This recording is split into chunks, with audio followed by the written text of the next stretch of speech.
विषयलेशतया पात्रं दीपक्त्यादिगुणार्णवं यतीन्द्रप्रवणं वन्दे रम्यजामातरं मुनिनाथसमारम्भां नाथयामुनमध्यमां अस्मदाचार्यपर्यन्तां वन्दे गुरुपरम्परां यो नित्यमच्युतपदाम्बुजैर्व्यामोहतस्थैरानितराय मेने अस्मद्गुरोर्भगवतोऽस्य देकसिन्धोः रामानुजस्य चरणौ शरणं प्रपद्ये मातापिता योगैस्तनया विभूतिः सर्वं यदेव नियमेन मदन्वयानाम् आद्यस्य न कुलपतेर्वपुराभिरामे श्रीमत्तदङ्करं प्रणमामि मूर्ध्ना भूतं शरश्यमादाह्वयपट्टनाथ श्रीभक्तिसारकुलशेखरयोगिवाहान् भक्तान् रेणुपरकालयतीन्द्रमिष्टान् श्रीमत्पराङ्कुशमुनिं प्रणतोऽस्मि नित्यम् உன்னை வினைகளா மூங்கில் புடியமுதன் பொன்னங்கடக்கமலப்போதிரண்டும் என்னுடைய சென்னிக்கனியாகச் சேர்த்தினேன் தென்புறத்தார்க்கு என்னு கடவுடையேன் யான் நயந்தரு பேரின்பமெல்லாம் பழுதன்னி நன்னி நற்பால் சயந்தரு கீர்த்தி ராமானுஜம் தாடினமே உயர்ந்த குணத்து திருவரங்கத்தமுதோங்கும் அன்பாலியம்பும் கழித்துறை எந்தாதி உபதேச நெஞ்சமே இனியன் புறநமக்கு எம்பெருமானார் திருநாமத்தால் புனிதந்த 108 சாவித்திரி என்னும் நுண்பொருளை பணிதந்த செஞ்சொல் கழித்துறை எந்தாதி பாடித் தந்தான் புனிதன் திருவரங்கத் தமுதாய புண்ணியனே சொல்லின் தோய் கொண்டு உனதடி போதுக்கு தொண்டு செய்யும் நல்லன் வரேத்தும் உன் நாமம் எல்லாம் எந்த நாவினுள்ளே அல்லும் பகலும் அமரும்படி நன்று அரிசமய வெல்லும் பரமா ராமானுஜா ஈதன் விண்ணப்பமே. ஆழ்வார் திருவடிகளே சரணம், பெருமானார் திருவடிகளே சரணம், ஜீயர் திருவடிகளே சரணம், புள்ளலோகம் ஜீயர் திருவடிகளே சரணம். சுவாமி ராமானுஜர் விஷயமாக அவதரித்தது இந்த ராமானுஜன் உத்தந்தாதி என்கிற அற்புதமான திவ்ய பிரபந்தம். 108 பாசுரங்கள் கொண்டது. திருவரங்கத் தமுதனாராலே இயற்றப்பட்டது இந்த ஆச்சரியமான திவ்ய பிரபந்தம். அதிலே கீழே அநேகம் பாசுரங்களை அனுபவித்து இன்று நாம் அனுபவிக்க வேண்டிய பாசுரம் 93ஆம் பாட்டு. இந்த பாசுரத்திலே சில விசேஷார்த்தங்களை அனுபவிக்க தொடங்கினோம் சென்ற காலக்ஷேபத்திலே.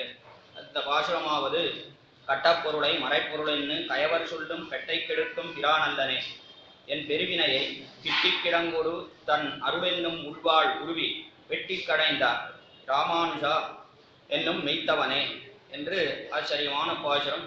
இந்த பாசுரத்துக்கு விசேஷார்த்தங்கள் பல பல வாரி வருஷிக்கிறார்கள் வியாக்கியாதாக்கள் 2 பேரும். சுவாமி மணவாள மாமுனிகள் அவர் அற்புதமான வியாக்கியானத்தை தெரிவித்தார். அதை நேற்றைய தினம் அனுபவித்தோம். பிற்பாடு புள்ளலோகம் ஜீயர் அவரும் ஆச்சரியமான விசேஷார்த்தங்களை வாரி வருஷிக்கிறார். மணவாள மாமுனிகளுடைய வியாக்கியானம் சுருக்கமாக பட்டு கத்தரித்தா போலே என்ன விஷயம் வேணுமோ அதை மட்டும் தெரிவிக்கிறார் சுவாமி மணவாள மாமுனிகள். அவரை பற்றி அவசியம் இன்றைய தினம் தெரிவிக்க வேண்டும். அவருடைய திரு அத்தியனம், அவர் பரமபதத்துக்கு சென்ற நாள் இன்றைய தினம். மணவாள மாமுனிகளுடைய ஆச்சரியமான திரு அத்தியன நாள் இன்றைய தினம். அப்படிப்பட்ட அந்த மணவாள மாமுனிகள் அவருடைய திருவடி தாமரைகளை பலமாக கொண்டு இன்றைய காலக்ஷேபத்தை இப்பொழுது தொடங்குகிறேன். இந்த பாசுரத்திலே எதை தெரிவிக்கிறார் திருவரங்கத் தமுதனார் என்றால், அவருக்கு செய்த நிர்ஹேதுக கிருபை அதை கீழ்ப்பாசுரத்திலே தெரிவித்தார். என் கண்ணுள்ளும் நெஞ்சுள்ளும் நின்னவி காரணம் கட்டுரையே, என்னுடைய கண்ணுக்குள்ளேயும் நெஞ்சுக்குள்ளேயும் எம்பெருமானாரே ஸ்ரீ ராமானுஜரே நீர் எப்பொழுதும் இருக்கிறீரே, இதற்கு காரணம் என்ன, இந்த காரணத்தை நீரே தெரிவிக்க வேண்டும் என்று கேட்டார். எம்பெருமானாரை பார்த்து திருவரங்கத் தமுதனார். அதுக்கு என்ன பதில்னா, ஒரு பதிலும் தெரிவிக்கவில்லை எம்பெருமானார்.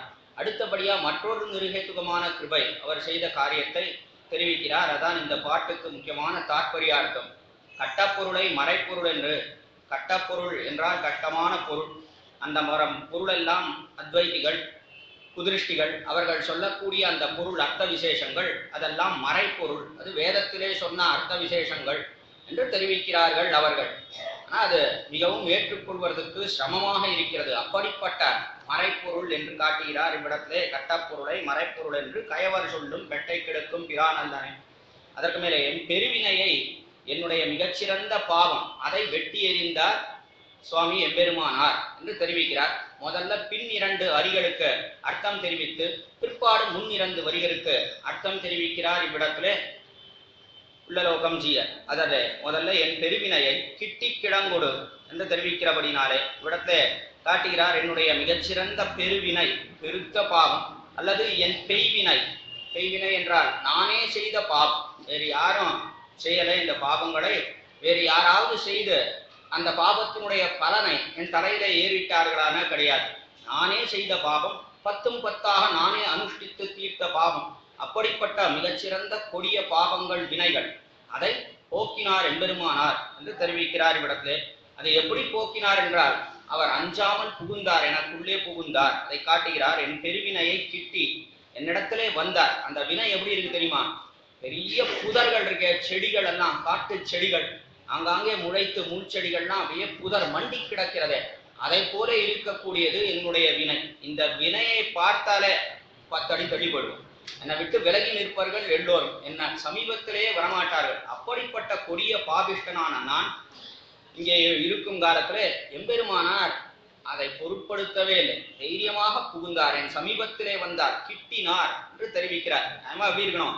என் பெய்வினையை வெட்டின்னு இருக்கணும். என் பெய்வினையை வெட்டினார்னு இருக்கணுமே தவிர இந்த பாசனம் எப்படி இருக்குன்னா கிட்டின்னு இருக்கு. ஏன் அப்படின்னா சமீபத்திலே வருவதற்கே அஞ்சுவர்கள் அத்தனை பேரும். அப்படி இருக்கும் காலத்திலே எம்பெருமானார் என்னுடைய பாவத்தை பொருட்படுத்தாமல் என் சமீபத்திலே வந்து சேர்ந்தார், வந்து அதை வெட்டினார் என்று தெரிவிக்கிறார் திருவரங்கத்தமுதனார். இது எப்படிப்பட்டதுன்னா நேற்றைய தினமே அனுபவித்தோம். கண்ணபிரான் எப்படி சேனையின் நடுவிலே புகுந்தானோ, கௌரவ சேனையின் நடுவிலே புகுந்தானோ, அதை போலே புகுந்தார் என்னுடைய பாவத்தின் நடுவிலே என்று தெரிவிக்கிறார் இவ்விடத்திலே.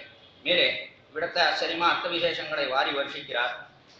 தாமே சென்று கிட்டி, பெருமானார் தாமே ஒன்று கிட்டினார், என்னுடைய பாவத்தின் சமீபத்திலே வந்தார், வந்து அவித்யா தரு என்ன கடவதிலே. எப்படி இருக்குன்னா அவித்யா தரு சம்பூதி ரூபமேதா துஜாஸ்திதம் என்று இவ்விடத்துல அவித்யை என்று சொல்லக்கூடிய மரம் இருக்கே, அவித்யா தரு, அது எப்படி இருக்குன்னா அதுக்கு 2 பீஜங்கள், ரூபமேதத் பிஜாஸ்திதம் என்று 2 பீஜங்கள், 2 பேர். அதுக்கு என்ன அப்படின்னா 2 அவித்யை என்று சொல்லக்கூடிய அந்த அவித்யை ஞானம் இல்லாதனம் எதனால் ஏற்படுகிறது? வித்யைனா அந்த வித்யை இல்லாதது, அந்த வித்யை ஞானம் இல்லாதனம். அது எதனால் ஏற்படுகிறது என்றால் 2 காரணங்கள். ஒன்று அகங்காரம், மற்றொன்று மமகாரம். இந்த அகங்கார மமகாரத்தாலே தான் மாறி மாறி நாமும் ஞானம் இல்லாமல் மறுபடியும் மறுபடியும் வந்து பிறக்கிறோம்.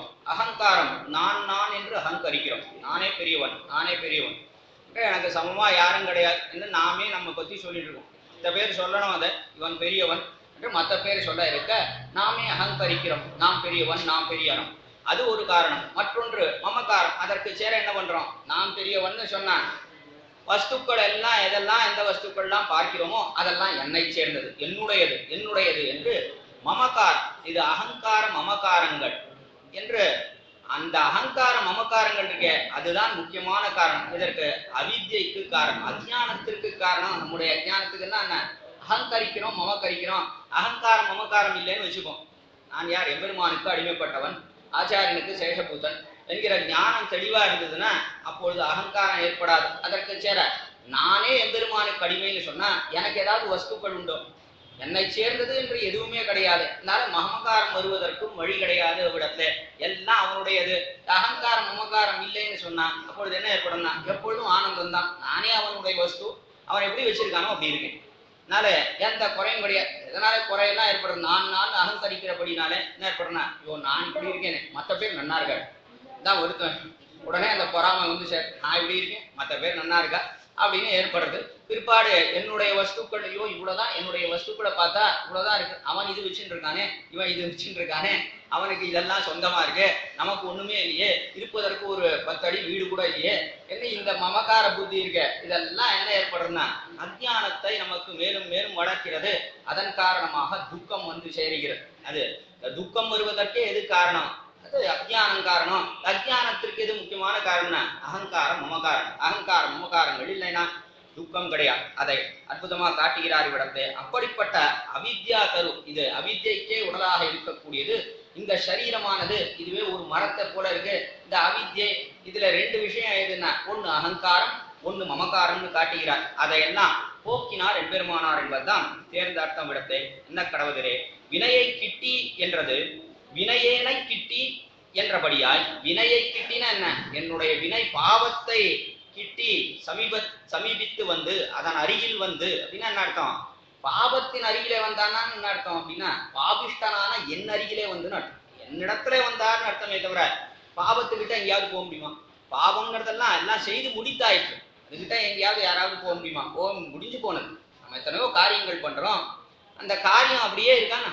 பாவமோ புண்ணியமோ அந்த காரியம் அப்படியே இருக்கா? ஒரு தர்மம் பண்றோம், தானம் பண்ணி விடுறோம், அது அப்படியே அந்த காரியம் அப்படியே இருக்கா? கிடையாது. அந்த காரியத்துக்கு பலன் கொடுக்க வேண்டும், இது புண்ணிய காரியம் என்று பகவான் மனதிலே கொண்டு அவன் நமக்கு அந்தந்த காலங்களிலே சந்தோஷத்தையோ அல்லது பாவ காரியத்துக்கு சேர துக்கத்தையோ நமக்கு கொடுக்கிறான் என்பதுமான். ஆனா இந்த கர்மாக்கள்லாம் அப்பொழுதே முடிந்து விடுகிறது. ஆக என்னுடைய வினையை கிட்டினா வினை நடத்தே வந்துன்னா அதெல்லாம் ஏற்கனவே முடிஞ்சு போயாச்சு. திருவரங்கத்தை முதனார் பண்ணி முடிச்சாச்சு இந்த பாவம்னா. பிற்பாடு அதன் இடத்துல எப்படி போக முடியும் என்றால் வினையை கிட்டி என்பது வினையேனை கிட்டின்னு கொள்ளணும். என்னிடத்திலே வந்தார், வினையோடே கூடின பாவத்தோடே கூடின என்னிடத்திலே வந்து சேர்ந்தார் என்பதுதான் தேர்ந்த அர்த்தம்னு காட்டுகிறார் இடத்தை. என்றபடியாய் ஆடையிட்டு காரியம் கொள்ளுக என்றிக்கே நேர்கொடு நேரே தாமே வந்து கிட்டினாருக்கானும் என்கிறார். ஆடையிட்டு காரியம் பண்ணல. என்ன பண்ணார் எம்பெருமானார்னா, நாம எவ்வளவு பெரியவர்னா, நாம அறப்பெரியவரா இருக்கிறோம், நாம் தான் லோகாச்சாரியரா இருக்கோம். அப்படி இருக்கும் காலத்தை நாம போவது இந்த திருவரங்கத்தை முந்தனார் இடத்த வேற யாரையாவது அனுப்புவோம், வேற யாரையாவது அனுப்பி இவருடைய பாவத்தை எல்லாம் போக்கும்படியாக செய்வோம்னு ஆழையிட்டாரான கிடையாது. தாமே வந்தார், நேராக தாமே வந்தார் என்று என் பெருவினையை கிட்டி அவரே வந்து சேர்ந்தாரே தவிர ஆடிடவில்லை இடத்து என்று ஆச்சரியமா கட்டுகிறார். என்று என் கிட்டி என்று ஆடையிட்டு காரியம் கொள்ளுக என்றிக்கே நேர் கொடுப்பேரே தாமே வந்து கிட்டினார்கானும் என்கிறார். கிழங்கொடு அதற்கு மேலே என் பெருவினையை கிட்டி கிழங்கொடு மீடவும் கிடறுகைக்கு உறுப்பாயிருக்கிற துர்வாசனையாகிற கிழங்கோடே கூட மறுபடியும் அது வரும். இந்த பாவம் என்ன பண்றது மறுபடியும் வரும். எதனால வருதுன்னா வாசனை ஏற்கனவே தெரிவித்தேன், நேற்று தினமே தெரிவித்தேன். வாசனைன்னு ஒண்ணு இருக்கு. இந்த வாசனை எப்படி இருக்குன்னா வெகுகாலமா இந்த ஆத்மாவிலே தகனேறி கிடக்கிறது. எத்தனையோ ஜென்மங்கள்ல நாம் இந்த பாவங்களை பண்ணி பண்ணி பண்ணி என்ன ஏற்படுறதுன்னா அது மூட்டுகிறது. நம்ம மறுபடியும் இந்த பாவத்தை பண்ணலாம், மறுபடியும் இந்த பாவத்தை பண்ணலான்னு அது உள்ளேருந்து சொல்லிட்டே இருக்கு. அதனால அந்த பாவத்துக்குள்ளே நாம் புகிறோம். அதுல இருந்து நாம் கை வாங்கி இருக்க வேண்டும். அது ரொம்ப சிரமம். பாவத்துல அந்த வாசனை இருக்கே, வாசனையிலேருந்து மீளுவது என்பது ரொம்ப சிரமம் சாத்தியம். அது பகவத் கட்டாட்சம் இருக்கணும், ஆச்சாரிய கட்டாட்சம் இருக்கணும். அது போல்தான் இந்த வாசனையிலிருந்து நம்மால மீள முடியும். ருச்சியிலேருந்து வேணும்னா வேண்டாம்னா இது சரியல்ல என்று இந்த ஜென்மத்திலே நமக்கு ஒன்றிலே ருச்சி ஏற்படுகிறது. யாரோ ஒரு நண்பன் ஏதோ ஒரு கெட்ட வழியில நம்ம அழைத்து செல்லும் காலத்துல நாம நல்லா தெரிஞ்சிருந்தா ஞானம் இருக்குமே, ஆனா நம்ம என்ன பண்றோம் அதெல்லாம் கூடாதுன்னு, அது தப்பான காரியம், அது பாவச்சே, நான் அதை செய்ய மாட்டேன் என்று சொல்லி ருச்சியின் காரணமாக வந்து சேர்ந்ததை ஆனால் அதிலிருந்து விலகி இருக்கலாம். நான் வாசனை ஏற்கனவே இருந்ததுன்னா அவன் கொஞ்சம் அழைச்சாலே போறோம், உடனே பத்திடும், சரி போலாம் அந்த பாவத்தை நாம பண்ண அப்படின்னு தோன்றது. ஆக இந்த வாசனை இருக்கே அது ரொம்ப மிகவும் கொடியது. இந்த வாசனையை அடியோடு போக்க வேண்டும். அப்படி போக்கினார் எம்பெருமானார் என்று அதைத்தான் கிழங்கோடுனா. பெரிய புதர் இருக்கு, செடி இருக்கு, பிடுங்கி எறியும் காலத்தை எப்படி பிடுங்கி எறியணும்னா நன்னா அடியோடு வேரோட பிடுங்கி போட்டுடணுமே தவிர அதுல கொஞ்சம் வேற விட்டு வச்சோம்னா மறுபடியும் அது முளைக்க ஆரம்பிக்கும், மறுபடியும் அதுல இருந்து துளிர்க்கும். அதை போல என்னுடைய பாவங்களை வேரோடு பிடுங்கி எறிந்தார் எம்பெருமானார், கிழங்கோடு பிடுங்கி எறிந்தார் என்று காட்டுகிறார். மீடவும் கிடறுகைக்கு உறுப்பாயிருக்கிற துர்வாசனை ஆகிற கிழங்கோடே கூட கெட்ட வாசனை, அந்த கிழங்கோடே மறுபடியும் அந்த பாவம் வருவதற்கு வாசனை இருக்கு. ஏற்கனவே வாசனை வாசனைன்னா புரியணும்னா இந்த பெருங்காயம் இருக்கே அதை அந்த டப்பால வச்சுட்டா அது என்ன அலம்பினாலும் பிற்பாடு அந்த வாசனை போவே போ. பெருங்காயம் எத்தனைதான் அந்த பெருங்காயத்தை போட்டு என்னதான் அலம்பினாலும் இந்த பெருங்காய வாசனை இருந்துட்டே இருக்கும். அது போவே போ. அதை போலத்தான் ஆத்மால பல ஜென்மங்கள், இந்த ஜென்மங்கள்ல எத்தனையோ பாவம் பண்ணியிருக்கோம். அது அப்படியே தகன ஏறி விடுகிறது. அதுல மறுபடியும் மறுபடியும் ஏறுகிறபடினாலே அது என்ன பண்ற மறுபடியும் இந்த ஜென்மத்திலே அது வாசனையின் காரணமாக அந்த பாப கர்மத்தை அனுஷ்டிக்கலாம் பண்ணலாம் என்று தோன்றுகிறது. அது தோன்றாதபடியாக கிழங்கோடே வாசனையோடே பிடுங்கி எறிந்தார் சுவாமி எம்பெருமானார் என்று அற்புதமாக காட்டுகிறார் இவ்விடத்திலே திருவரங்கத்து அமுதனார். உறுப்பாயிருக்கிறார் துர்வாசனையாகிற கிழங்கோடே கூட தன் அருள் என்னும் தன்னுடைய அருள் சித்திர்பவதி வானேதி சம்சயோ அச்சுத செய்வினாம் என்றவன் அருள் அன்றிக்கே. எப்படி இருக்குன்னா அருள் என்றும் உள்வாருள் எம்பெருமானுடைய அருள் எப்படி இருக்கு, அவனும் அருளை போடுகிறான், அவனுக்கும் கிருபை இருக்கு, எம்பெருமானாருக்கும் கிருபை இருக்கு. ரெண்டு பேருடைய கிருபைக்கும் என்ன வித்தியாசம் விசாரிக்கிறார் புள்ளலோகம் சிங்கர் தம்முடைய வியாக்கியானத்துல. தன் அருள்னு விசேஷமா எம்பெருமானாருடைய அருளாலே என்னுடைய இந்த வாசனையை போக்கினாரே எம்பெருமானார், இதுக்கு என்ன காரணம் என்று விசாரித்தால் ஒரு காரணம் இல்லை, நிர்ஹேதுகமாக போக்கினார். ஆனா இப்படி போக்குகிறாரே எம்பெருமானார், இவருடைய அருளுக்கு என்ன பிரபாவம்? எம்பெருமான் தான் அருளாலே காரியம் பண்ணுகிறான். அவனுக்கு அருள் என்ன குறைவா? எத்தனை காரியம் ஒன்னா ரெண்டா எத்தனையோ காரியங்கள் எம்பெருமான் தன்னுடைய கிருபையாலே பண்ணுகிறான், எம்பெருமானாரும் பண்ணுகிறார். ஆனா ரெண்டுக்கும் வாசி உண்டுன்னு காட்டுகிறார். என்ன வித்தியாசம்? அதை அற்புதமா ஒரு பிரபாண வசனத்தை இட்டு தெரிவிக்கிறார் இடத்திலே புள்ளலோகம் ஜீயர். சித்திர்பவதி வானேதி சம்சயோ அச்சுத சேவினான் என்னவன் அருளன்றிக்கே. அவனுடைய அருள் எப்படி இருக்கு? எம்பெருமானுடைய அருள் என்னன்னா சித்திர்பவதி, நமக்கு சித்தி ஏற்படுமா, பரமபதத்தை சென்று அடைவோமானா சம்சயோ அச்சுத சேவினா, சம்சயம்தான், அது சந்தேகம். அச்சுதன் எம்பெருமான் இருக்கானே அவனை பற்றினவர்களுக்கு அது கொஞ்சம் சந்தேகம். நமக்கு கட்டாயம் கை கூறுமா, விசுவாசம் என்னவோ இருக்கணும், கட்டாயம் வரும் கட்டாயம் வரும் என்று நமக்கு கட்டாயம் எம்பெருமான் கிருபை பண்ணுவன் என்ற விசுவாசத்தோட இருக்கிறோம். எந்த விசுவாசம், எதன் காரணமாக இந்த விசுவாசம் மீது இருக்குன்னா உள்ள இருக்கிற எம்பெருமானாருடைய திருவடி சம்பந்தத்தாலே கட்டாயம் நமக்கு கிடைக்கும்னு இருக்கு. எம்பெருமானார் திருவடி சம்பந்தம் இல்லைன்னு வச்சுப்போம், கேவலம் எம்பெருமானை பத்தி இருக்கும்னு வச்சுப்போம், இப்போ என்னன்னா சந்தேகம் தான், கட்டாயம் சந்தேகம். ஏன் அப்படின்னா எம்பெருமான் என்ன பண்றான், நம்மை தண்டித்தாலும் தண்டிப்பன், சேர்த்து கொண்டாலும் சேர்த்து கொள்வன். நம்முடைய பாவத்தை பார்த்து சேர்த்துண்டா தள்ளினாலும் தள்ளிடுவான், அல்லது ஏதோ ஒரு காரணத்தாலே நமக்கு கிருபையை புரிந்து சேர்த்து கொண்டாலும் சேர்த்து கொள்வன். அதனாலே அவருடைய கிருபை இருக்க அது விஸ்வசிக்கத்தக்கதல்ல காட்டுகிறார் இடத்துல. அது சம்சயம்தான், என்னைக்குமே அது சந்தேகத்துக்கு விஷயமானது. அது எம்பெருமானுடைய கிருபை. அதுவும் எப்படிப்பட்டவன் தெரியுமா, அச்சுதா. அவன் என்ன எப்படி இருக்கான்னா யாரையும் கைவிடாதவன், ஒருத்தரையும் அடியார்களை நச்சாவேதி இது அச்சுதா சித்திர்பவதி வானேதி சம்சயோ அச்சுத சேவினான்னு வாட்டு. அச்சுத சேவினான்னா ஒருத்தரையும் கைவிடாதவன் தான் எம்பெருமான், ஆனாலும் கைவிடுவன். அதான் விஷயம் இடத்த. அச்சுதனாக இருந்தாலும் கூட அவன் எப்படி இருப்பன்னு தெரியவே தெரியாது. அதனால்தான் ஆண்டாளே தெரிவித்தார் தன்னுடைய நாச்சியாற்று மொழியிலே, அச்சுதன் கைமேல் என் கை வைத்து பொறிமு வந்து அட்ட கணாக்கண்டேன் தோழினான் என்று தெரிவிக்கிறார். வாரணம் 1000 சூடவடம் செய்துன்னு அற்புதமான படியும் கணா காணக்கூடிய பதிகம் தோழி நடத்த ஆண்டாள் தெரிவிக்கிறார். எப்படிப்பட்ட கை தெரியுமா எம்பெருமானுடைய கை, அச்சுதன். அந்த அச்சுதன் யாரையும் கை நழுவ விடாதவன் தான். ஆனா அவனுடைய கையே எப்படிப்பட்டது தெரியுமா, இப்படி வச்சுட்டு இருக்கான். அஞ்சேல் என்று கை கவிய திருவரங்கத்துக்கு போறது, நம்பெருமானை சேவிப்பது, எப்பொழுதும் இப்படி வச்சுட்டு இருக்கான். அஞ்சேல், பயப்படாதீர்கள், உங்களுடைய பாவத்தை பார்த்து வரப்படாதீர்கள், நாம் இருக்கிறோம், நாம் உண்மை ரட்சிப்பதற்கு இருக்கிறோம், இப்படி கை வச்சுட்டு இருக்கான். அது அச்சுதன் தான். அவனுடைய கை எப்படிப்பட்டது, ஒரு காலத்தையும் அடியார்களை நழுவி விடாதும். ஆனா தெரிவித்தாள் ஆண்டாள், அச்சுதன் கை மேல் என் கை வைத்து, அவனுடைய கை மேல என் கையை வைத்துதான் பொறி முகந்து அட்ட, பொரியை முகந்து கையில எடுத்து அட்ட அந்த ஹோம குண்டத்திலே சேர்க்க கணாக்கண்டேன் தோழினான் என்று லாஜ ஹோமம் பொரியை எடுத்து சேர்ப்பதுன்னு கல்யாணம் முடிந்த பிற்பாடு மைத்துனன் அவன் பொரியை எடுத்து கொடுக்க அதை எடுத்து அந்த ஹோமத்திலே சேர்ப்பது என்பது லாஜஹோமம். அதை தெரிவிக்கிறாள் ஆண்டாள். தெரிவிக்கக்கூடிய காலத்துல எப்படி இருக்கு, இன்னைக்கும் அப்படிதான் இருக்கு. இன்னைக்கும் நம்ம ஹோமம் பண்ணும் காலத்துல நம்ம கை கீழே தான் இருக்கும், அதாவது ஆண்களுடைய கை கீழே தான் இருக்கும். மேல பெண்கள் நம்முடைய மனைவி பாரியனுடைய கை தான் மேல இருக்கும். அது எப்பவுமே அப்படித்தானே சுவாமி அப்படின்னு சொல்ல வேண்டாம், அது அந்த சமயத்திலே தெரிவித்தேன். அவருடைய கை எப்படி இருக்கு, மேலே ஓங்கி இருக்கிறது அவருடைய கை. காரணம் என்ன என்றால் அதை ஆண்டாள் தெரிவிக்கிறாள் அற்புதமாக விடத்துல. அச்சுதன் கை மேல் என் கை வைத்து, ஏன் தெரியுமா, எம்பெருமான் இப்படி கை வச்சுட்டு இருக்கான், நம்பெருமானை சேவித்தா அஞ்சேல் என்று கை கவியால் வச்சுட்டு இருக்கான். அதே அங்கிருந்து சேவித்து நேர வெளியில வருது, ஆரியப்பட்டாள் வாசலுக்கு வெளியில வந்தா பெரிய போர்டு போட்டிருக்கா, வேட்டு தாயார் சன்னதி. தாயார் சன்னதி போகும்படி நேர பிரதட்சணமா தாயார் சன்னதிக்கு போறது. அங்க போய் தாயாரை சேவிச்சா ஸ்ரீரங்கநாச்சியார் அவளும் இப்படி கை வச்சுட்டு இருக்கா. இந்த கைக்கு என்ன அர்த்தம் அப்படின்னா, இப்படி சொல்ற பகவானே நம்பாதே, நம்பெருமா அனுப்பி வச்சுட்டு இருக்காரு கையை, அவனை ஒரு காலத்தையும் நம்பாது.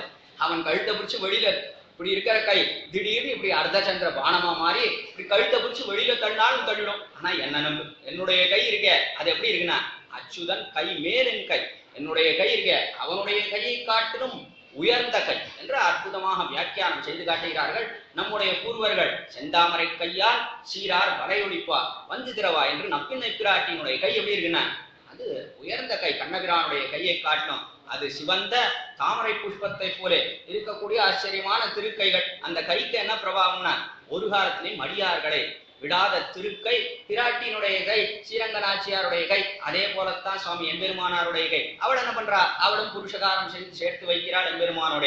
எம்பெருமானார் என்ன பண்றார், அவரும் புருஷகாரம் செய்து சேர்த்து வைக்கிறார் எம்பெருமானோட. ஆக அப்படிப்பட்ட எம்பெருமானாருடைய கை இருக்க அதுதான் வசந்த கை.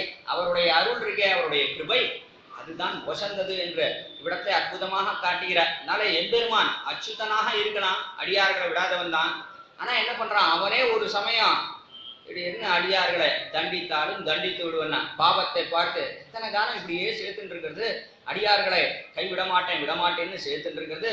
பண்ணிருக்கிற பாவத்தை பார்த்தா ரொம்ப கனத்த பாவமா இருக்கு, நாளை இவனை சேர்த்து கொள்ள வேண்டாம் என்று அவன் நிர்ணயித்து விட்டானே. ஆனால் யார் அவனை கேள்வி கேட்க முடியும், ஒருத்தரும் கேள்வி கேட்க முடியாது. சுதந்திரன், அவனை ஒரு காலத்தையும் அடைப்பிட முடியாது. அதனாலே அவனுடைய அருள் இருக்க அது என்னன்னாலும் கொஞ்சம் சம்சயம் தான். அந்த அருளுக்கு சம்சயோ அச்சுத சேவினாம். அதற்கு மேலே தெரிவிக்கிறார், என்னவன் அருள் அன்றிக்கே அப்படிப்பட்டவனுடைய கிருபை போல் அல்ல எம்பெருமானாருடைய கிருபை. இவருடைய கிருபை எப்படி இருக்கு? ந சம்சயஸ்து தத் பக்த பரிச்சரியாரதாத்மனாம் என்று சொல்லப்படுகிற தம்முடைய அருள் என்கிறது. இவருடைய அருள் எப்படி இருக்கு? இவருடைய அருள் இருக்கு, நான் அவருடைய பக்தர்கள் அடியார்கள் இருக்காரு, அவர்களை பற்றினோம் என்று சொன்னால், எம்பெருமானுடைய அடியார்களை பற்றினோம் என்று சொன்னால் அவர்கள் ஒரு காலத்திலும் நம்மை கைவிட மாட்டார்கள். அதுல தலை சிறந்தவர் யார்? எம்பெருமானார். அவரை பற்றின பிற்பாடு நம்ம எங்கேயாவது கைவிடுகிறார்? ஒரு காலத்திலையும் கைவிட மாட்டார் என்பதுதான் இவ்விடத்துல ஆச்சரியமான அர்த்த விசேஷம். அதை தெரிவிக்கிறார். ந சம்சயஸ்து தன் பக்த பரிச்சரியாரதாத்மனாம் என்று சொல்லப்படுகிறார். தம்முடைய அருள் ஆகிற, தம்முடைய அருள் என்று சொல்லக்கூடிய, அதாவது எம்பெருமானாருடைய அருள் என்று சொல்லக்கூடிய உள்வாழ் உருவி அழகிதான வாழாயுதத்தை தம்முடைய சங்கல்பமாகிற உரையில் நின்றும் பிடுங்கி, அழகியான வாழ் ஆயுதம், வாழாகிற ஆயுதம், பெரிய ஆயுதம், அதை சங்கல்பம்னு சொல்லக்கூடிய உரையில அப்படி சொருகி வச்சுட்டு இருக்கார் எம்பெருமானார். அதை உருவினார். அதை உருவி அதை வெட்ட வேண்டும், இவருடைய பாவத்தை அடியோடு வேரோடு வெட்ட வேண்டும் என்று அருள் என்று சொல்லக்கூடிய வாழ் அதை உருவினார்.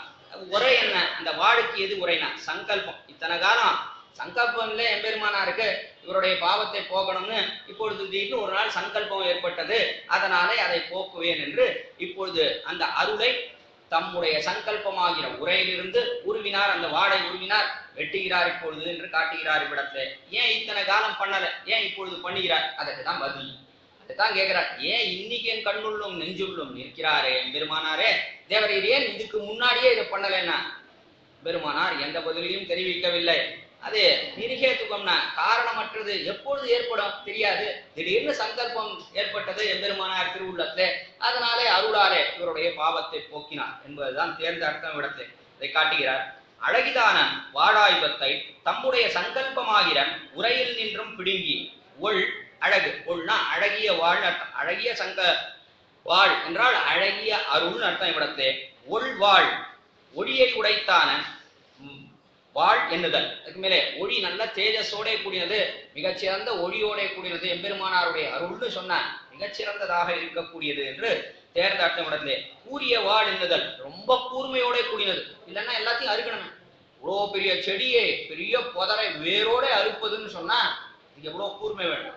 அதனால எம்பெருமானாருடைய அருள் ரொம்ப கூர்மையோட கூடினது என்று காட்டுகிறார். வெட்டி களைந்தார், எடுத்து புகட்டார், அதை அடியோடு புகட்டார், எடுத்து போட்டார். செடியை வெட்டி வேரை களைந்து விட்டால் இந்நிலத்திலே இச்செடி முற்காலத்திலே இருந்ததோ என்று தோற்றுமா போலே இவனிடத்திலே இப்பாவங்கள் இருந்ததோ என்று தோற்றும்படியாக காணும் இவர் வேரை களைந்து இட்டபடி. ஆச்சரியமா தெரிவிக்கிறார். செடியை ஒரு இடத்துல இருக்கு, அந்த செடியை நன்னா புடுங்கி போட்டுறா. செடியை வெட்டி வேரை களைந்து விட்டால், செடியை வெட்டி எடுத்து விடுறான், வேரோட புடுங்கி விடுறான், வேறே இல்லைங்க, எதுவுமே இல்லை. அப்படின்னா என்ன ஏற்படுத்த இடத்துல? இந்நிலத்திலே இச்செடி முற்காலத்திலே இருந்ததோ. இந்த செடி இந்த இடத்துல இருந்துதா? செடியை எடுத்து தூக்கி எங்கேயோ போட்டு விடுறான், போட்டா அடுத்தவன் இன்னொருத்தன் வந்து பார்க்கிறான். அந்த இடத்த பார்த்தா இந்த இடத்துல செடியே கிடையாதுண்ணா. இதுக்கு முன்பு இன்னொருத்தன் சொல்றான், இந்த இடத்துல ஏற்கனவே நிறைய செடி இருந்தது, இப்பொழுதுதான் இதெல்லாம் நன்னா துப்புரவு பண்ணி வேரோட எல்லாத்தையும் புடுங்கி சுத்தமா வச்சிருக்கோம் அப்படின்னு சொல்றான். சொன்னா பாக்குறவன் நம்பவே மாட்டேன்றான். இந்த இடத்துல செடி இருந்தது, இருக்கிறதுக்கு வாய்ப்பே இல்லையே, ஒண்ணுமே அடையாளமே இல்லையே, ஒரு சிறிய இலையோ ஏதாவது ஒரு சின்ன வேர் துண்டோ எதையுமே காணமே, எவ்வளவு துப்புரவா இருக்கு என்று அவன் நினைக்குமா போலே தெரிவிக்கிறார் இவ்விடத்தை. இந்த இடத்துல செடியே இல்லை என்று பிடுங்குமா போலே, இருந்ததோ என்று தோற்றுமா போலே இவனிடத்திலே இப்பாவங்கள் இருந்ததோ என்று இவனிடத்திலே என்றார் இவ்விடத்திலே திருவரங்க தமுதனார். இவரிடத்துல இந்த பாவங்கள்லாம் இருந்துதா? எம்பெருமானார் அப்படி அடியோட போக்கிட்டார். போக்கினபடினாலே பாக்குறவாள்லாம் என்ன நினைக்கிறா? இப்பொழுது திருவரங்க தமுதனாரிடத்தே ஒரு தோஷமும் இல்லை என்று நினைக்கிறார்கள். அப்படி ஏற்பட்டு விட்டது புடுங்கும் காலத்தை. அப்படி வேரோடே புடுங்கி எறிந்தார். சில பேர்லாம் நிறைய பாவம் பண்ணியிருப்பா, சிறிய வயசுலாம் நிறைய எப்படி எப்படியோ இருந்திருப்பான். பிற்பாடு ஒரு காலகட்டத்துல ஆச்சாரிய சம்பந்தத்தாலே பிற்பாடு அவர்கள் ஒரு நிலைக்கு வந்திருப்பார்கள். நிலைக்கு வந்திருக்கும் காலத்துல என்ன ஏற்படும்னா, மற்ற பேர் இவர்களோட சின்ன காலத்துல தான் பழகி இருக்கார்கள். பழகி இருக்கக்கூடியவர்கள் அவர்கள்லாம் பார்த்தா, ஓ இவன் அப்படி இருந்தானே இப்படி இருந்தானேன்னு நினைக்கக்கூடும். இந்த சமயத்துல என்ன ஏற்படும்? இவன் இப்படித்தானேப்பா இருந்தான், இவனுக்கு எவ்வளவோ தாழ்ச்சிதான் இருந்து இன்னைக்கு என்னவோ பரவாயில்ல போல சம்பிரதாயத்துக்கு வந்துட்டான், இத்தனை காலமா எப்படி எப்படியோ இருந்தான் என்றெல்லாம் நினைப்பார்கள். அப்படி ஒருத்தருக்கும் நினைவு வராது. பார்த்தா ஏன் அப்படின்னா, அப்படி அடியோட போக்கிட்டார்னா இவரா?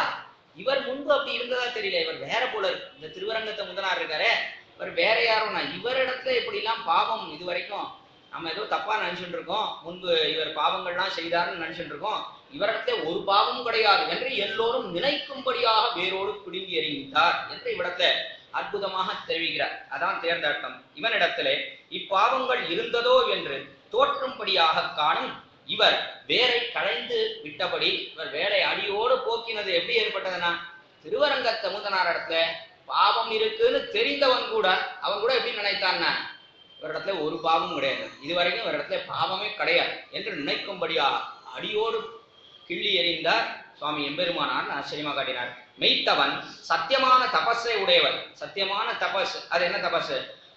ஆத்ம யாதாத்ம ஞான ரூபமாய் சரணாகதி ரூபமான தபஸை உடையவர். ஆத்ம யாதாத்மிய ஞானம் அப்படின்னா தெளிந்த ஞானம். ஆத்மாவை யாதாத்மிய ஞானம் உள்ளபடி அறிதல். யாதாத்மியம்னா உள்ளபடி அறிதல். ஆத்மா எப்படிப்பட்டது அப்படின்னா, ஆத்மா பகவத் அனன்யார்க சேஷபூதன், அதான் உள்ளபடி அறிதல். ஆத்மாவை ஞாதாவென்றும் ஆனந்தமயன் என்றும் இப்படி அறிவதும் உண்டு.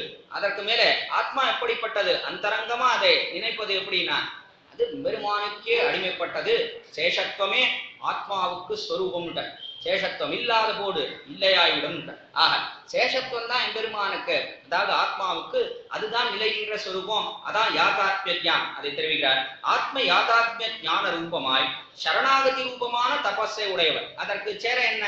சரணாகதி பண்ணுகிறோம். எம்பெருமானுக்கே அடிமைப்பட்டது ஆத்மா, இந்த ஜீவாத்மா, அவனுக்கே சேஷபூதன் இந்த ஆத்மா என்று தெரிந்து கொண்டால் அடுத்தபடியா என்ன பண்றோம்? எம்பெருமானே, உன்னை தவிர எனக்கு புகழ் கிடையாது என்று அவனுடைய திருவடி தாமரைகளை பற்றுகிறோம். நீதான் சேஷி, நாம் எப்போ சேஷபூதன் உணர்கிறோமோ அப்பொழுது கைங்கரியத்தை ஏற்றுக்கொள்ளக்கூடியவன் எம்பெருமானே நீதான், நீதான் பரமசேஷி.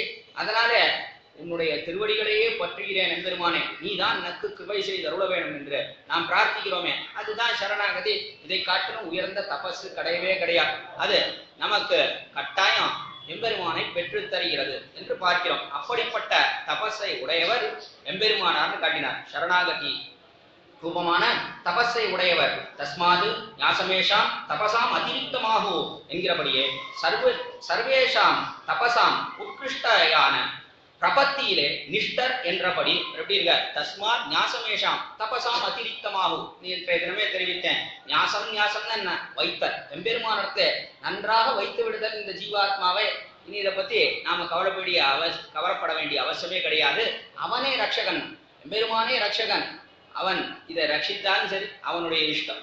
அவன் எப்படி வேணா உபயோகப்படுத்திக்கலாம். அவன் நமக்கு ஆனந்தத்தை கொடுத்து அதனாலே ஆனந்தப்பட்டாலும் சரி, அல்லது நமக்கு துக்கத்தை கொடுத்து அதனாலே அவன் ஆனந்தப்பட்டாலும் சரி, எப்படி இருந்தாலும் சரி, அவனே ரட்சகன் இந்த ஜீவாத்மாவுக்குன்னு அவனிடத்தை நன்றாக வைப்பதற்கு அதற்கு தான் ஞாச வித்யைன்னு பேர். அதைத்தான் தஸ்மாத் ஞாசமேஷாம், அதுவே மிகச்சிறந்த தபசுன்னு. அதை காட்டிலும் உயர்ந்த தபசு கிடையாது. ஞாசமேஷாம் தபசாம் அதிரிக்தமாகும், இதை காட்டிலும் வேறுபட்டது ஒன்று தபசு கிடையாது.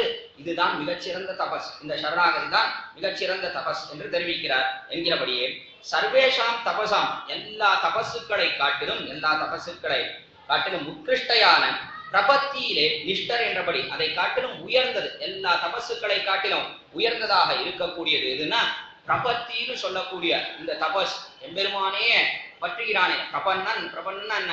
பிரபத்தி செய்திருக்கிறான். எம்பெருமானையே உபாய உபயமாக பற்றி இருக்கிறானே, அவன் பிரபன்னன். அப்படிப்பட்ட இந்த பிரபத்தி தான் மிகச்சிறந்த தபஸ் என்று இவ்விடத்தை காட்டுகிறார். பிரபத்தியிலே நிஷ்டர் என்றபடி, நிஷ்டர்னா அதிலேயே ஊன்றி இருக்கிறார் எம்பெருமானார். நிதரா திஷ்டதீதி நிஷ்டா, நன்றாக ஊற்றத்தோட இருக்கிறார். எம்பெருமான் தான் தஞ்சம் என்கிறார். மிகச்சிறந்த திடமான விசுவாசத்தோட பற்றி இருக்கிறார். அதனாலேதான் இவ்விடத்துல மெய்த்தவன் சத்தியமான தபஸோட கூடினவர் எம்பெருமானார். எது சத்தியமான தபசுனா அதுதான் சரணாகதி ஆகிற தபசுன்னு காட்டுகிறார் இவ்விடத்தை. அதுக்கு மேலே தெரிவிக்கிறார். நிஷ்டர் என்றபடி இந்நிஷ்டையாலே காணும் இவர் பிரபன்னகுல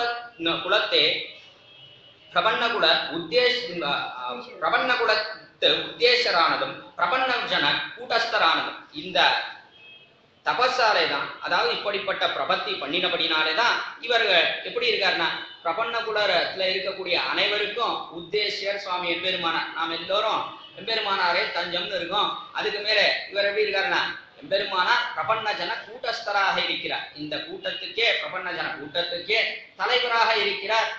என்று பார்க்கிறோம். அவர் தானே அன்றைய தினம் பிரபத்தி பண்ணினார். அவர் பிரபத்தி பண்ணாமல் போனார் நமக்கு பேரு கிடைக்கும்னு நாம் விசுவசித்து இருக்கவே முடியாது. பங்குனி உத்தர நன்னாண்டே திருவரங்கராஜனும் ஸ்ரீரங்க நாச்சியாரும் பங்குனி உத்தர மண்டபத்தில் எழுந்தருளி இருக்கும் காலத்துல அப்பொழுது பகவன் நாராயண ஆன்முதானூப ஸ்வரூப ரூப குணம ஐஸ்வர்ய சீலா ஜனவதிகா திசனி அசங்கிய கல்யாண குணகணாம் பத்மவனாரியாம் பகவதீம் ஸ்ரீயம் தேவீம் நித்யானபாயினிம் இரவத்யாம் தேவதேவ திவ்யமிஷி மகடஜன் மாதரம் அஸ்மன் மாதரம் அசரணி சரண்யாம் அனந்திய சரணா சரணமாக பிரபத்தியேன பிராட்டியை புருஷகாரமாக கொண்டு எம்பெருமானுடைய திருவடித்தாமரைகள் ஸ்ரீரங்கநாதனுடைய திருவடித்தாமரைகளை பேற்றுக்கு தப்பாத உபாயமாக பற்றுகிறேன்.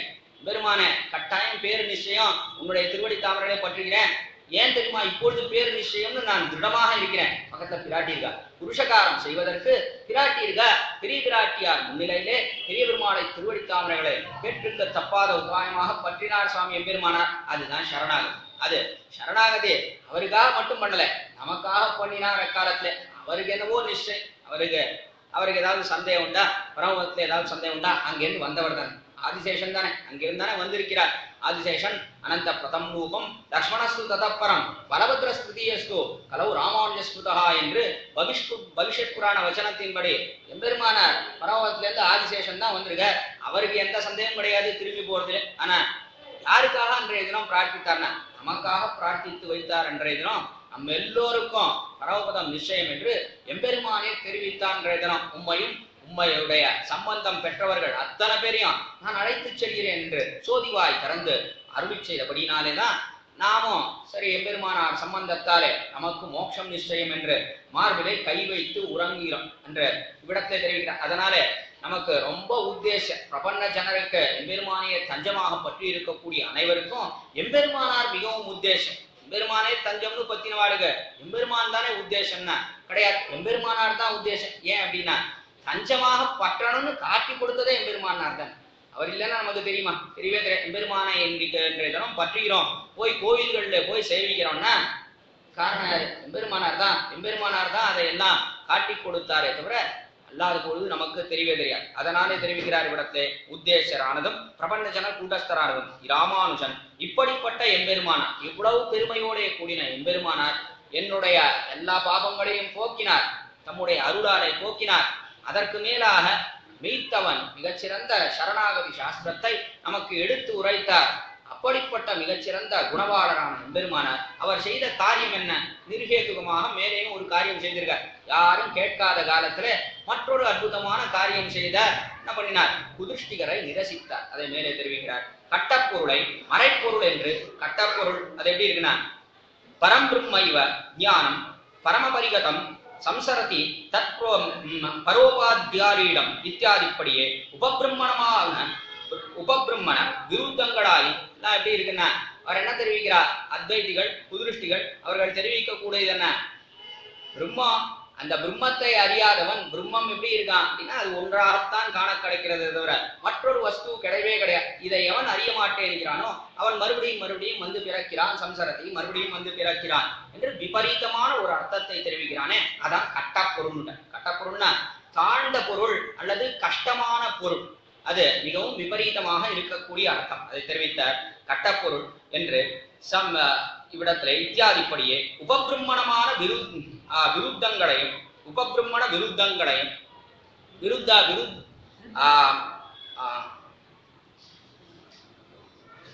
உபபிரம்மண விருத்தங்களாயும் சூத்திர விருத்தங்களாயும் பிரத்யக்ஷ விருத்தங்களாயும் இருக்கையாலே எப்படி இருக்குன்னா உபபிரம்மணம்னா இதிகாச புராணம் ராமாயணம் மகாபாரதம் முதலியவைகள்லாம் உபபிரம்மணம். உபபிரம்யம் என்று சொன்னால் வேதம். வேதத்தை மேலும் மேலும் சக்தி கொடுத்து அதை நிற்கும்படியாக செய்யக்கூடியது எதுன்னா அது உபபிரம்மணங்கள், இதிகாசங்கள், ராமாயணம் மகாபாரதம். இது உபபிரம்யம்னு பேர். வேதத்துக்கு உபபிரம்மணம் என்றால் இதிகாச புராணங்கள். அப்படிப்பட்ட இந்த உபபிரம்மணங்களுக்கு விருத்தங்களாய் இதெல்லாம் விருத்தமான அர்த்தங்கள். உபபிரம்மணத்துல எதை காட்டுகிறது என்றால் எம்பெருமான் வந்து பிறக்கிறான்.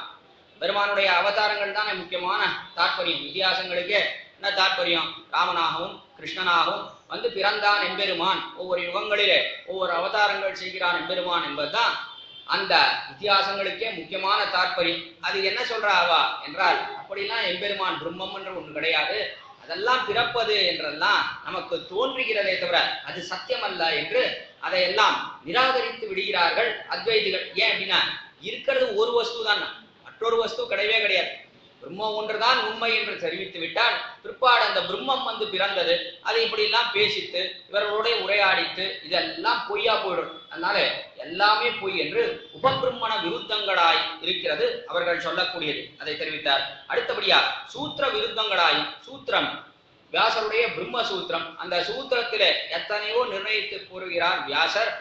பெருமானுக்கு எத்தனை குணங்கள் உண்டு, எத்தனையோ குணங்களை எல்லாம் எடுத்து காட்டி வியாசர விடத்துல அற்புதமா தெரிவிக்கிறார். அதெல்லாம் எதுவும் கிடையாது என்று சூத்திர விருத்தங்களாயும் இவர்கள் அர்த்தம் தெரிவிக்கிறார்கள் குதிருஷ்டிகள், மாயாவாதிகள். அதற்கு மேலே பிரத்யக்ஷ விருத்தங்களாயும் இருக்கையாலே நிகீன தர்மமான அர்த்தங்களை பிரத்யக்ஷ விருத்தம், பார்க்கக்கூடியதுக்கே விருதமா பார்க்கறதெல்லாம் பொய்ன்னு சொல்லிட்டார். இப்போ என்ன பிரயோஜனம்? இப்போ நீங்களும் போய், நானும் போய், நான் சொல்றதும் போய், நீங்க கேட்கறதும் போய், எல்லாமே போய். அதுதான் மாயாவாதி. அவர் சொல்லக்கூடிய என்ன, ஒன்னே ஒண்ணுதான் பிரம்ம சத்தியம், ஜெகன் மித்யா, எல்லாம் மித்யை, எல்லாம் மாயை, பார்ப்பது எதுவுமே உண்மை கிடையாது என்பதுதான் குதிருஷ்டிகள் சொல்லக்கூடிய அர்த்தம். அதனால பார்ப்பது எல்லாம் பொய்னு பிரத்யட்சமா பார்த்துட்டு இருக்கும், அதையே பொய்னு சொல்லக்கூடியவன் அவன் ஆகிறபடினாலே அது மிகவும் தாழ்ந்தது என்று தெரிவிக்கிறார் இவ்விடத்திலே. விருத்தங்களாயும் பிரத்யக்ஷத்துக்கும் விருத்தமா இருக்கையாலே நிகீன தர்மமான அர்த்தங்களை வேதார்த்தங்கள் என்று, நிகீனம் ரொம்ப தாழ்ந்ததா இருக்கக்கூடிய அர்த்தத்தெல்லாம் என்ன பண்றா, வேதார்த்தம், வேதம் சொல்லுகிறது இந்த அர்த்தம் தான் என்று உதிருஷ்டிகள், மாயாவாதிகள், சங்கராதிகள் தெரிவிக்கிறார்னு காட்டினார். மேலே கட்டம், கட்டு, கட்டுன்னு கட்டுன்னா என்ன, நன்னா கட்டுகிறார்கள். மேலே மேலே அர்த்தத்தை ஒன்னும் இல்லாத வச்சு பெரிய கட்டடம் கட்டுறாங்க. தான் ரொம்ப ஆச்சரியம். எதுவுமே கிடையாது, பிரம்ம ஒண்ணுதான் உண்மையினத்தை வைத்துக் கொண்டு மேலே மேலே பெருசா கட்டடம் கட்டுறா, இது பொய் அது பொய் என்றெல்லாம் மேலே அபாரமா கட்டடம் கட்டுகிறார்களே, இதென்ன ஆச்சரியம்னு தெரிவிக்கிறார்கள். அது கட்டு விட்டார். மேலே இது கஷ்டமான பொருள், இது கஷ்டம்னு ஒரு அர்த்தம் கீழே பண்ணியிருக்கார். கஷ்டம்னா எப்படிப்பட்டதுன்னா, கஷ்டம் இது கேட்கிறவாளுக்கும் கஷ்டம், கஷ்டத்தை கொடுக்கிறது. இது அவன் சொல்றானே அவனே கஷ்டப்பட்டு சொல்றவனுக்கும் ரொம்ப கஷ்டம். இது எப்படி நிர்ணயிப்பது? பார்க்கிறதே ஒன்று இல்லைன்னு சொன்னோம்னா அதை எப்படி நிர்ணயம் பண்றது? அது ரொம்ப கஷ்டம், ரொம்ப கஷ்டப்பட்டு அவன் நிர்ணயிக்கிறான். அதற்கு மேலே கேட்கிறவர்களுக்கு ரொம்ப வருத்தத்தை கொடுக்கிறது. கஷ்டத்தை கொடுக்கிறதுனா என்ன, மன துக்கம், வருத்தத்தை கொடுக்கிறது. இதுதான் எம்பெருமானாருக்கு வருத்தம் கொடுத்தது. யாதவ பிரகாஷர் அவனிடத்துல அத்வைத மதம் பூர்வ பட்சம் அதை வாசிக்க வேண்டும் என்று சென்றார் திருப்புட்குழியிலே. அப்பொழுது நன்னா எண்ணெய் தேய்ச்சி விட்டு இருக்கார். அப்பொழுது அவன் புண்டரீகாட்சன் என்கிற அந்த சப்தத்துக்கு அர்த்தம் தெரிவித்தான் இந்த யாதவ பிரகாசன்.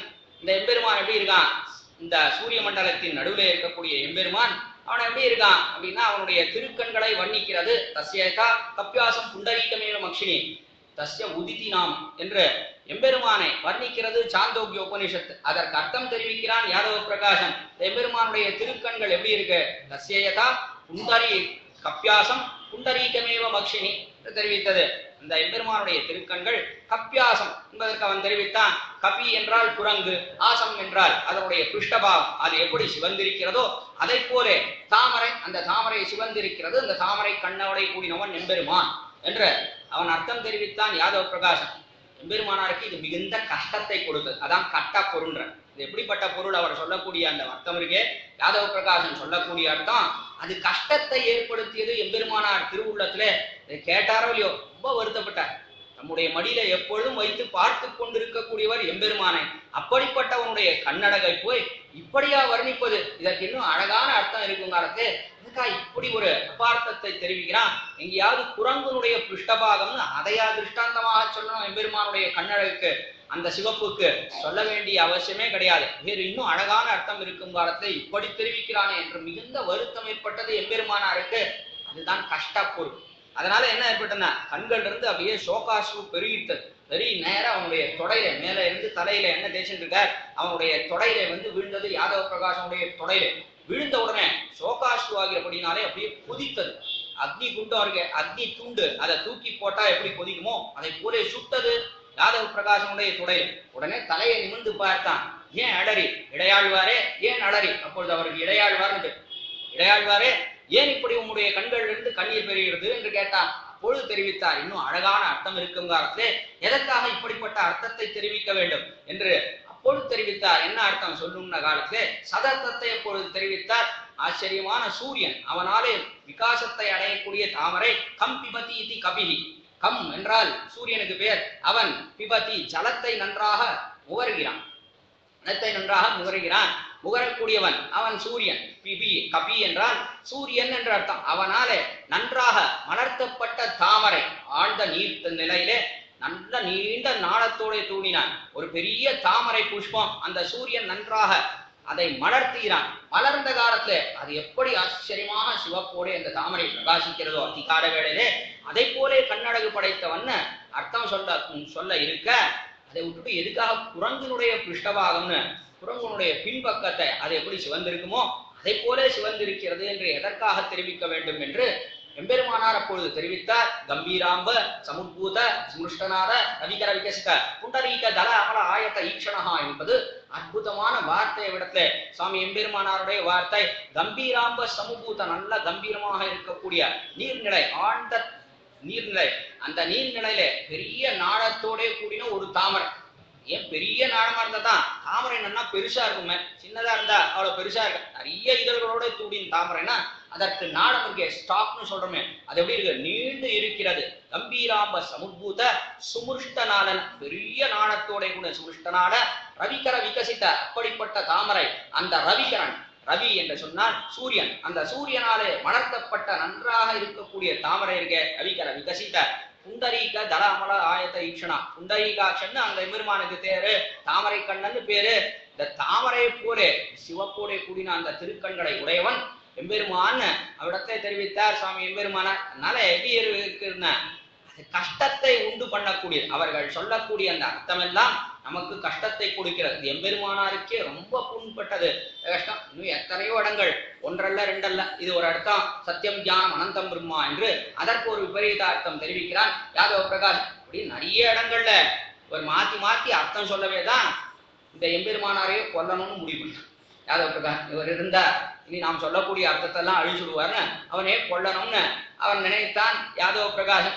ஆக அதைத்தான் நினைத்தார்.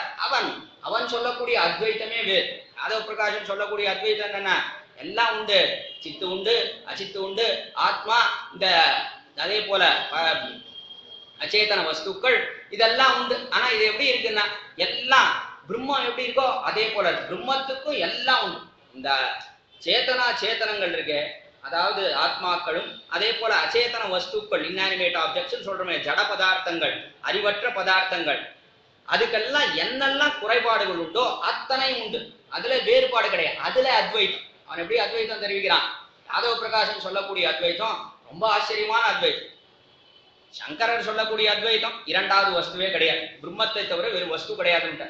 யாதவ பிரகாஷன் சொல்லக்கூடிய அத்வைத்தம் எப்படி இருக்குன்னா வேற வஸ்து உண்டு, ஆனா வேற வஸ்து எப்படி இருக்குன்னா பிரிந்து இருப்பதே கிடையாது. எப்படி பிரிந்து இல்லாமல் இருக்குன்னா எந்த நிலை இல்ல எந்த வஸ்து இருக்கோ அதே போலத்தான் பிரம்மமும் இருக்கு. பிரம்மத்துக்கும் எல்லாம் உண்டு. எதெல்லாம் உண்டு இப்படி சொன்னா என்ன ஏற்படும் என்றால், இப்பொழுது அச்சேதன வஸ்துக்கள் அது எப்படி இருக்குன்னா மாறுபாட்டை அடைந்து கொண்டே இருக்கிறது. அதே போல அவன் என்ன தெரிவிக்கிறான் யாதவ பிரகாசன், பிரம்மத்துக்கும் மாறுபாடு உண்டுன்றான். ஏன்னா இன்னொரு வஸ்து கிடையாது, அடுத்தபடியாக அதை பிரித்து பார்க்க முடியாது. அதுல அத்வைத்தம், யாதவ பிரகாசன் சொல்லக்கூடிய அத்வைத்தம் ரொம்ப ஆச்சரியமான அத்வைத்தம். அந்த அத்வைத்தம் எப்படி இருக்கு அப்படின்னா, அந்த வஸ்துவுக்கு இந்த குறை உண்டு, அச்சேதனத்துக்கு என்ன குறை இருக்கிறதோ அந்த குறை பிரம்மத்துக்கும் உண்டு. அச்சேதனம் வேறுபாட்டை அடைந்து கொண்டே இருக்கிறது, அதே போலத்தான் பிரம்மமும் வேறுபாட்டை அடைகிறது. மண்ணு இருக்கு, மண்ணு பானையா போயிடுறது, மறுபடியும் அந்த பானையை உடைக்கிறோம், மண்ணா மாறிடுறது. இதை போல வேறுபாட்டை அடைகிறதே அச்சேதன வஸ்து, அதே போல பிரம்மத்துக்கும் வேறுபாடு உண்டுன்றான். அடுத்தபடியா இந்த ஆத்மா இருக்கே, இது எப்படி இருக்குன்னா ஒரு சமயம் சரீர சம்பந்தத்தாலே இந்த ஆத்மா சோகத்தை அடைகிறது, ஆனந்தத்தை அடைகிறது, இப்படி எல்லாம் சுகதுக்கங்கள் உண்டு. ஆத்மா அதெல்லாத்தையும் அனுபவிக்கணும். அதே போல பிரம்மத்துக்கும் அதெல்லாம் உண்டு. ஆனந்தமயா என்று இருக்கக்கூடிய பிரம்மத்துக்கு ஒரு காலத்திலையும் இந்த தோஷம் கிடையவே கிடையாது. ஆனா அந்த தோஷம் உண்டு என்று அவன் தெரிவிக்கிறான் யாதவ பிரகாஷன். பார்த்தார் எம்பெருமான, இதுக்கு சங்கரர் சொல்ற அத்வைதமே தேவையான, இதுக்கு பிரம்மம் ஒண்ணுதான் உண்மைன்னு சொல்லிட்டாலே பரவாயில்ல, இந்த தோஷமெல்லாம் இல்லாமல் இருக்கும். இதெல்லாத்தையும் ஒத்துண்டு, இது உண்டு அது உண்டுன்னு ஒத்துட்டு இதனுடைய தோஷத்தை எல்லாம் பிரம்மத்துக்கும் உண்டு என்று ஏறிட்டு தெரிவிக்கிறானே யாதவ பிரகாசன். இது ரொம்ப அற்புதமான அத்வைதம் என்று நிந்திக்கிறார். அதை வேதார்த்த சங்கிரகத்திலே பிரம்மா ஜானம் பக்ஷாலபி பாபியான் வேதாபயம் வேதாபேத பக்ஷா தெரிவிக்கிறான். அவன் பிரம்மம் தான் சத்தியம் என்று ஒன்றே ஒன்றுதான் உண்மை என்று தெரிவிக்கிறாரே சங்கரர். அதை காட்டிலும் கொடியது எது தெரியுமா? வேத அயம் வேதாபேத பக்ஷா. இந்த யாதவ பிரகாசம் சொல்லக்கூடிய வேதம் அபேதம் ரெண்டும் உண்டு, வேதமும் உண்டு, அபேதம். அதுல எப்படி அபேதம் என்றால் எல்லாம் இந்த பிரம்மத்துக்கு உண்டு. எதெல்லாம் இந்த சேத்தனா சேத்தன வஸ்துக்களுக்கு உண்டோ அதெல்லாம் பிரம்மத்துக்கும் உண்டு. அதிலே அபேதம் தெரிவிக்கிறானே, அத்வைத்தம் தெரிவிக்கிறானே, இது இன்னும் கொடியது. அதற்கு சங்கரன் சொல்லக்கூடிய அத்வைதமே தேவலாம்டார் சுவாமி எம்பெருமானார் நம்முடைய வேதார்த்த சங்கிரகத்தில். என்பது அற்புதமான விசேஷார்த்தம் நம்முடைய பூர்வர்கள் எடுத்து காட்டுகிறார். அதை அடிவுட்டித்தான் இடத்திலே கட்டப்பொருள்னு தெரிவித்தார். எம்பெருமானாருக்கு அவருடைய திருவுள்ளத்துக்கு மிகவும் கஷ்டத்தை விளைவித்த பொருள்தான் கட்டப்பொருள்னு காட்டினார். அதை தெரிவிக்கிறார். கட்டப்பொருள் என்று கயவர் சொல்லும் அதுக்கு மேலே தெரிவிக்கிறார். கயவர் மாயாவாதம் அசட்சாஸ்திரம் பிரச்சன்னம் பௌத்தம் உச்சதே மாயாச்ச கதிதம் தேவி கலௌ பிராமண ரூபினா. சரியான வச்சனம் இது என்கிறபடியே ஜகத் பிரதாரகராய் கொண்டு எப்படி இருக்குன்னா, மாயாவாதம் அசட் சாஸ்திரம் இது சத்தான சாஸ்திரம் இல்லை, எல்லாரும் ஏற்றுக்கொள்ளக்கூடிய அசத் சாஸ்திரம் என்ன, சத்தியமல்லாத சாஸ்திரம் இது. மாயாவாதம் அது எல்லாம் பொய் பொய் என்று தெரிவிக்கிறானே, அப்படிப்பட்டது மாயாவாதம் அசட் சாஸ்திரம் பிரச்சன்னம் பௌத்தம் உச்சதே. இது பிரச்சன்ன பௌத்தன் மறைந்திருக்கான். பௌத்தனே தேவலான்ட்ட பௌத்தன் எப்படி இருக்கான், நேரத்தவன் தெரிவிக்கிறான் எல்லாம் சூன்யம்ன்றான், ஒண்ணுமே கிடையாது என்று அவன் சொல்லிவிடும். இது பரவாயில்ல, எதுவுமே கிடையாதுன்னு சொல்றது பரவாயில்ல. நான் பிரம்மம் உண்டு, அதற்கு மற்றொரு ஒன்று கிடையாது, அதுக்கு குணமோ விக்கிரகமோ விபூதியோ எதுவுமே கிடையாதுன்னு தெரிவிக்கிறானே இந்த சங்கரன். இது மறைந்திருக்கக்கூடிய பௌத்த மதம் தான் பிரச்சன்னம் பௌத்தம் உச்சத்தை. பிரச்சன்னம்னா மறைந்திருக்கக்கூடிய பௌத்த மதத்தை இவன் பிரவர்த்திப்பிக்கிறான். பிரச்சன்னம் பௌத்தம் உச்சதே மாயாச்ச கதிதம் தேவி கலௌ பிராமண ரூபிதான். இது எப்படி இருக்குன்னா, பிராமண வேடத்தை இட்டு கொண்டு வந்து எல்லாரும் ஏமாத்திட்டு இருக்கான். இத மாயை மாயை மாயைன்னு சொல்லி கடைசியில தானும் மாயை அவனும் இல்லைன்னு விடும். அவனாவது இருக்கான்னு சொல்றவனாவது உண்மையான, சொல்றவனும் உண்மை இல்லை, கேட்கிறவனும் உண்மை இல்லை. அதுதான் எம்பெருமானார் அற்புதமா கேட்டா. கீதை எல்லாம் எம்பெருமான் உபதேசித்தானே, கீதையில சொன்னதெல்லாம் சத்தியமா இல்லையா? சத்தியம்தான். கீதையில சொல்றது எம்பெருமான் சொல்றதெல்லாம் சத்தியம்தான். இந்த பிரம்மம் தானே உபதேசித்தது அந்த கீதைன்னு சொன்னா, அப்ப யாருக்கு உபதேசித்தான்? பிரம்ம எதிர இருக்கிற அர்ஜுனனே கிடையாது, ஜீவாத்மான்ற இரண்டாம் வஸ்துவே கிடையாதுன்னா அர்ஜுனனே எதிரே கிடையாது. அப்போ அந்த பிரம்மம் அது எப்படி இருக்குன்னா அவித்யா சபலித்த பிரம்மம். அதைத்தான் தெரிவிக்கிறான் இடத்துல. அவித்யால மூடப்பட்ட பிரம்மம். அதனால பிரம்மம் என்ன பண்றது, தன்னையே பலவாக பிரமிக்கிறது. அர்ஜுனன் இருக்கிறதா எதிர நினைச்சுட்டு இருக்கு யாரு, கண்ணன், அவன் தானே பிரம்மம். அதனால அர்ஜுனன் இருக்கிறதா நினைச்சுட்டு இவனே உபதேசிக்கிறான். இப்போ உபதேசிப்பது அர்ஜுனனுக்கா இல்ல தனக்கா அதுவே தெரியல. எவ்வளவு ஒரு தாழ்ந்த மதம், இதை போல கிடையவே கிடையாது. அதனால்தான் பல பாசுரங்கள்ல நிந்தித்து வருகிறார் திருவரங்கத்தமுதனார். நான் தான் கீழே அவதாரிகளே பரம மூடர்னு, இதை இவாளை காட்டணும் முட்டாள் வேற யாருமே கிடையாது என்று அற்புதமா நிந்திக்கிறார் இவ்விடத்துல. அப்படிப்பட்ட மாயா சாஸ்திரம் அவர்கள்லாம் பிராமணன் என்று சொல்லி வேடம் தரித்து கொண்டு பிரம்ம ஜானம் இல்லாமல் திரிகிறார்கள். என்ன அர்த்தம்? பிராமணன் தான் என்ன, கலோ பிராமண ரூபினா என்ன, பிராமணனை போல ரூபினா வேடம் அணிந்து கொண்டவர்கள். உண்மையிலேயே பிராமணனா கிடையாது. ஏன் அப்படின்னா பிரம்ம ஜானமே இல்லையே. இதுவா சரியான பிரம்ம ஜானம்? எது சரியான பிரம்ம ஜானம் என்றால் எம்பெருமானார் காட்டுகிறாரே அதுதான் சரியான பிரம்ம ஜானம். அது இல்லாமல் இவர்கள் சொல்லக்கூடிய ஞானம் இருக்கே அது அஜ்ஞானம் தவிர வேறொன்று கிடையாது. அது தெரிவித்து விட்டார் இவ்விடத்தை. கலவு பிராமண ரூபினா என்கிறபடியே ஜெகத் பிரதாரகராய் கொண்டு சுபாஷ்ரயமான விக்கிரகம் இல்லை என்றும் இடத்துல ஜெகத் பிரதாரகன் எல்லாரும் என்ன பண்ணா ஜகத்துல ஆனா ரொம்ப பிராதானியத்தை அடைஞ்சு என்ன பண்றது, எல்லாரும் அதை விஸ்வசிக்கிறார், எல்லாரும் அதுதான் சரி என்று நினைத்து அதன் பின்பு செல்கிறார்கள். ஜெகத் பிரதாரகராய் கொண்டு சுபாஷ்ரயமான விக்கிரகம் இல்லை என்றும், சுபாஷ்ரயம் எல்லோரும் சுலபமாக ஆசிரியக்கப்படும்படியாக உள்ள எழுந்தருளியிருக்கான். இந்த விக்கிரகமே இல்லைன்னு பெருமான விக்கிரகம் கிடையாது என்றார். அடுத்தபடியா சுவாபாவிகமான கல்யாண குணங்கள் இல்லை என்றும், அவனுக்கு சுவாபாவிகம் இயற்கை, இயற்கையாக இருக்கக்கூடிய கல்யாண குணங்கள். எவ்வளவு கல்யாண குணங்கள், சுவாதீன திவித சேதனாச்சேதன ஸ்வரூபஸ்திதி பிரவೃತ್ತಿ வேதம் அசேஷதோஷா சம்ஸ்பிருஷ்டம் சுவாபாவிகா அனவதிகாதிசய ஞான பலேஸ்வரிய வீரிய சக்தி தேஜ சௌஷீல்ய வாத்சல்ய மார்த்தவ ஆர்ஜவ சௌவார்த்த சாமிய காருண்ய மாதுரிய காம்பீரிய ஔதாரிய சாதுரிய ஸ்தைரிய தைரிய சௌரிய பராக்கிரமம். எவ்வளவு சொல்றார் எம்பெருமான் கத்தியத்திரை. ஒன்னா ரெண்டா சுவாபாவிகா அனவதிகாதிசை, சுவாபாவிகம் இயற்கையா இருக்கக்கூடியது. இத்தனை கல்யாண குணங்களும் எம்பெருமானை விட்டு பிரிக்க முடியாமல் எப்பொழுதும் இருக்கக்கூடிய கல்யாண குணங்கள். ஒன்றா இரண்டா எண்ணி முடிக்க முடியுமா? ஆயிரக்கணக்கான கோடிக்கணக்கான கல்யாண குணங்களோட கூடினவன் அந்த எம்பெருமான். அப்படிப்பட்டவனுக்கு கல்யாண குணமே இல்லைன்னு, எதுவுமே கிடையாது, ஒரு குணங்கள் கூட கிடையாது என்று சுவாபாவிகமான கல்யாண குணங்கள் இல்லை என்றும் அது கிடையாது என்றார். அதற்கு மேலே பாதுவசிய விஸ்வாபூதானி திரிபாதசிய அமிர்தந்திவி என்கிறார். விபூதி இல்லை என்றும் அதற்கு மேலே மும்மடங்கு பெரிது. பாதோசிய விஸ்வாபூதானி, பாதம் பாதம்னா கால், கால் மடங்கு இருக்கு. இந்த ரோகம் எப்படி இருக்கு? கால் மடங்கு. இதை காட்டிலும் மும்மடங்கு பெரிது. திரிபாதசிய அமிர்தம் திவின்னு மும்மடங்கு பெரிதாக இருக்கக்கூடியது பரமபதம். இது கால்வாசி, அது முக்கால்வாசி. முக்காலும் காலும் சேர்ந்தா ஒண்ணு, அது முக்கால்வாசி. அது 3 மடங்கு இதை காட்டிலும் பெரிதாக இருக்கக்கூடியது அந்த பரமபதம். அப்படிப்பட்ட அந்த இருப்பிடமே அவனுக்கு கிடையாது என்கிறார். விபூதி இல்லை என்றும், விபூதி விபூதினா ஐஸ்வர்யம், அவன் இருக்கக்கூடிய இடம். எம்பெருமானுக்கு ஒரு இருப்பிடம் கிடையாது. எம்பெருமான்னு சொல்லக்கூடாது, பிரம்மத்துக்கு இருப்பிடம் கிடையாது என்றுதான் சொல்ல வேண்டும் இவ்விடத்தை. ஆக விபூதி இல்லை என்றும், அதற்கு மேலே ரீஷ்டதே லக்ஷ்மிஷ்ட பட்னியவும் என்கிறபடியே என்கிறார். சியபதித்துவம் இல்லை என்றும், அடுத்தபடியா சரி பிரம்மத்துக்கு பிராட்டி உண்டானா? அதுவும் கிடையாது. பிரம்மம் ஒன்றுதான் உண்மைன்னு சொல்லியாச்சுன்னா அதுக்கு எங்கேயாவது இன்னொரு வஸ்து உண்டோ? கிடையாது. பிராட்டி உண்டானா? கிடையாது. ஃப்ரீ என்று சொல்லக்கூடிய பூமி பிராட்டியாருன்னா, லக்ஷ்மி என்று சொல்லக்கூடிய பெரிய பிராட்டியாருன்னா யாரும் கிடையாது. ஈஷ்டதே லக்ஷ்மிஷ்ட பட்னி. இப்படி ஒரு தத்துவமா? இப்படிப்பட்ட பிரம்மம் வேண்டவே வேணாம். பிரம்மத்துக்கே நமஸ்காரம். இப்படி ஒரு பிரம்மம், குணம் இல்லை, விக்கிரகம் இல்லை, விபூதி இல்லை, பிராட்டியே இல்லை மேல் அப்படின்னா பிராட்டி இல்லாத ஒரு தத்துவம் எங்கேயாவது ஒரு தத்துவமா? அது வேண்டவே வேண்டாம். நம்முடைய ஆழ்வார்களும் பூர்வாச்சாரியர்கள் அதை தெரிவிக்கிறார். இவ்விடத்தை ரீஷ்டதை லக்ஷ்மிஷ்ட பத்னியும் என்கிறார். சியப்பதித்துவம் இல்லை என்றும், இப்படிப்பட்ட விருத்தார்த்தங்களை எல்லாம் வேதாந்த வாக்கியங்களுக்கும் வேதாந்த சூத்திரங்களுக்கும் தாற்பயார்த்தமாக சொல்லுகிற சங்கராதி குதிருஷ்டிகளை பறக்கச் சொல்லா நின்றுள்ள கயவர் துர்மார்கன் சரிமா காட்டுகிறார். இவ்விடத்தை சிவபதித்துவம் இல்லை, இது எதுவுமே கிடையாது என்றார். யார் அவனா? இப்படிப்பட்ட விருத்தார்த்தங்களை எல்லாம் வேதாந்த வாக்கியங்களுக்கும், இப்படிப்பட்ட விருத்தமான அர்த்தம் அதை எல்லாத்தையும் வேதாந்த வாக்கியங்களுக்கு இதுதான் அர்த்தம்னு காட்டுறார். அதற்கு மேலே சூத்திரங்கள், அதற்கும் இதான் அர்த்தம். சூத்திரங்களுக்கும் தாற்பயார்த்தமாக சொல்லுகிறார். இதுதான் தாற்பயம்னா, சூத்திரத்துல பிரம்மசூத்திரத்துல வாசர் சொன்னதுக்கு இதுதான் தாற்பயம்னு, வேதார்த்தத்துக்கும் இதான் தாற்பயம்ன்றார். அதுக்கு மேலே வியாசருடைய பிரம்மசூத்திரத்துக்கும் இதுதான் தாற்பயம் என்று தெரிவிக்கிறார். இப்படி தாற்பயமாக சொல்லுகிற சங்கராதி குதிருஷ்டிகளை பறக்க சொல்லா நின்றுள்ள, இப்படி பறக்க பேசுகிற இந்த மதம் இருக்கே, அதுதான் எப்படிப்பட்டதுன்னா அதான் கட்டப்பொருள். அதுதான் கட்டப்பொருள்.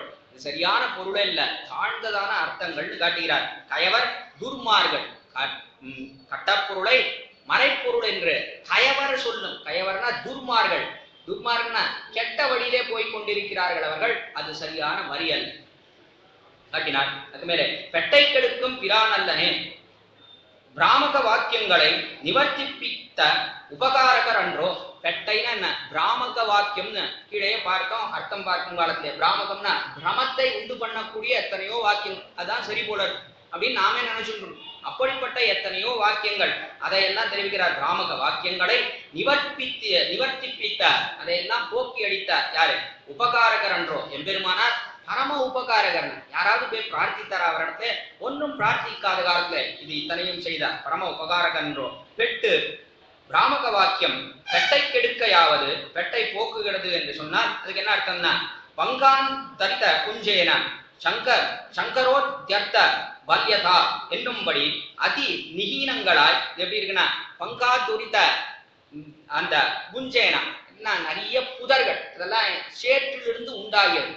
அங்கம் என்றால் சேர், அதிலிருந்து நிறைய புதர்கள் எல்லாம் உண்டாகிறது. அப்படிப்பட்ட புதர்களை போல இருக்கக்கூடியதான் சங்கரன் சொல்லக்கூடிய அந்த அர்த்தங்கள் எல்லாம். முள்செடியும் கற்செடியும் எத்தனை செடிகள், வேண்டாத செடிகள், இதெல்லாம் சேரிலிருந்து உண்டாகிறது. அதை போலத்தான் சங்கரன் சொல்லக்கூடிய அர்த்தங்கள்னு காட்டுகிறார். என்னும்படி அதி நிகீனங்களாய் தாழ்ந்தராய் துஸ்தர்க்க ஜடினங்களாய் கொண்டு, துஸ்தர்க்கம் கெட்ட தர்க்கங்கள் நிறைய அவங்க சொல்லக்கூடிய தர்க்கங்கள் வாதங்கள் எல்லாம் வைக்கிறானே. ஏதாவது வாதம் ஒன்றாவது பொருத்தமா இருக்கானா? ஒண்ணு கூட பொருத்தமா இல்லை வேதாந்த அர்த்தத்துக்கு என்று துஸ்தர்க்க ஜட்டிலங்கள். ஜட்டிலங்கள்னா எல்லாம் கூடி இருக்கு, நிறைய அர்த்தங்களை குமிச்சு விடுறான். குமிச்ச உடனே எல்லாரும் ஆகா என்ன வாக்கியங்கள், என்ன வாக்ஜாலம் அப்படின்னு அதை நம்பி விஸ்வசித்து ஏமாந்து விடுகிறார்கள். அதை தெரிவிக்கிறார். என்று துஸ்தர்க்க ஜடிலங்களாய் கொண்டு அவர்கள் பிரபந்தீகரித்த துஷ்பிரபந்தங்களை, அவர்கள்லாம் சொல்லக்கூடிய அநேக வார்த்தைகள் பிரபந்தீகரித்த துஷ்பிரபந்தங்களை, அதெல்லாம் எப்படி இருக்குன்னா, யதீந்திரமத சூத்தியர்த்த ஸ்வச்சந்த கதிரன்வத் என்று கொண்டாடப்படுமவையாய் எப்படி இருக்கு யதீந்திர அவர் யதீந்திர சுவாமி எம்பெருமானார் அவர் சாதிக்கக்கூடிய சூத்தி அர்த்தங்கள் இருக்க சூக்திகளுக்கெல்லாம் அவர் சொல்லக்கூடிய அர்த்தங்கள் இருக்க சூத்திரத்துக்கெல்லாம் படிப்பட்ட அர்த்தங்கள் எல்லாம் நன்ன கதிரவன் போல நன்றாக பிரகாசிக்கக்கூடியதா இருக்கிறது. இதெல்லாம் கிரணங்களோட கூடின அர்த்தங்களை போல இருக்கிறது.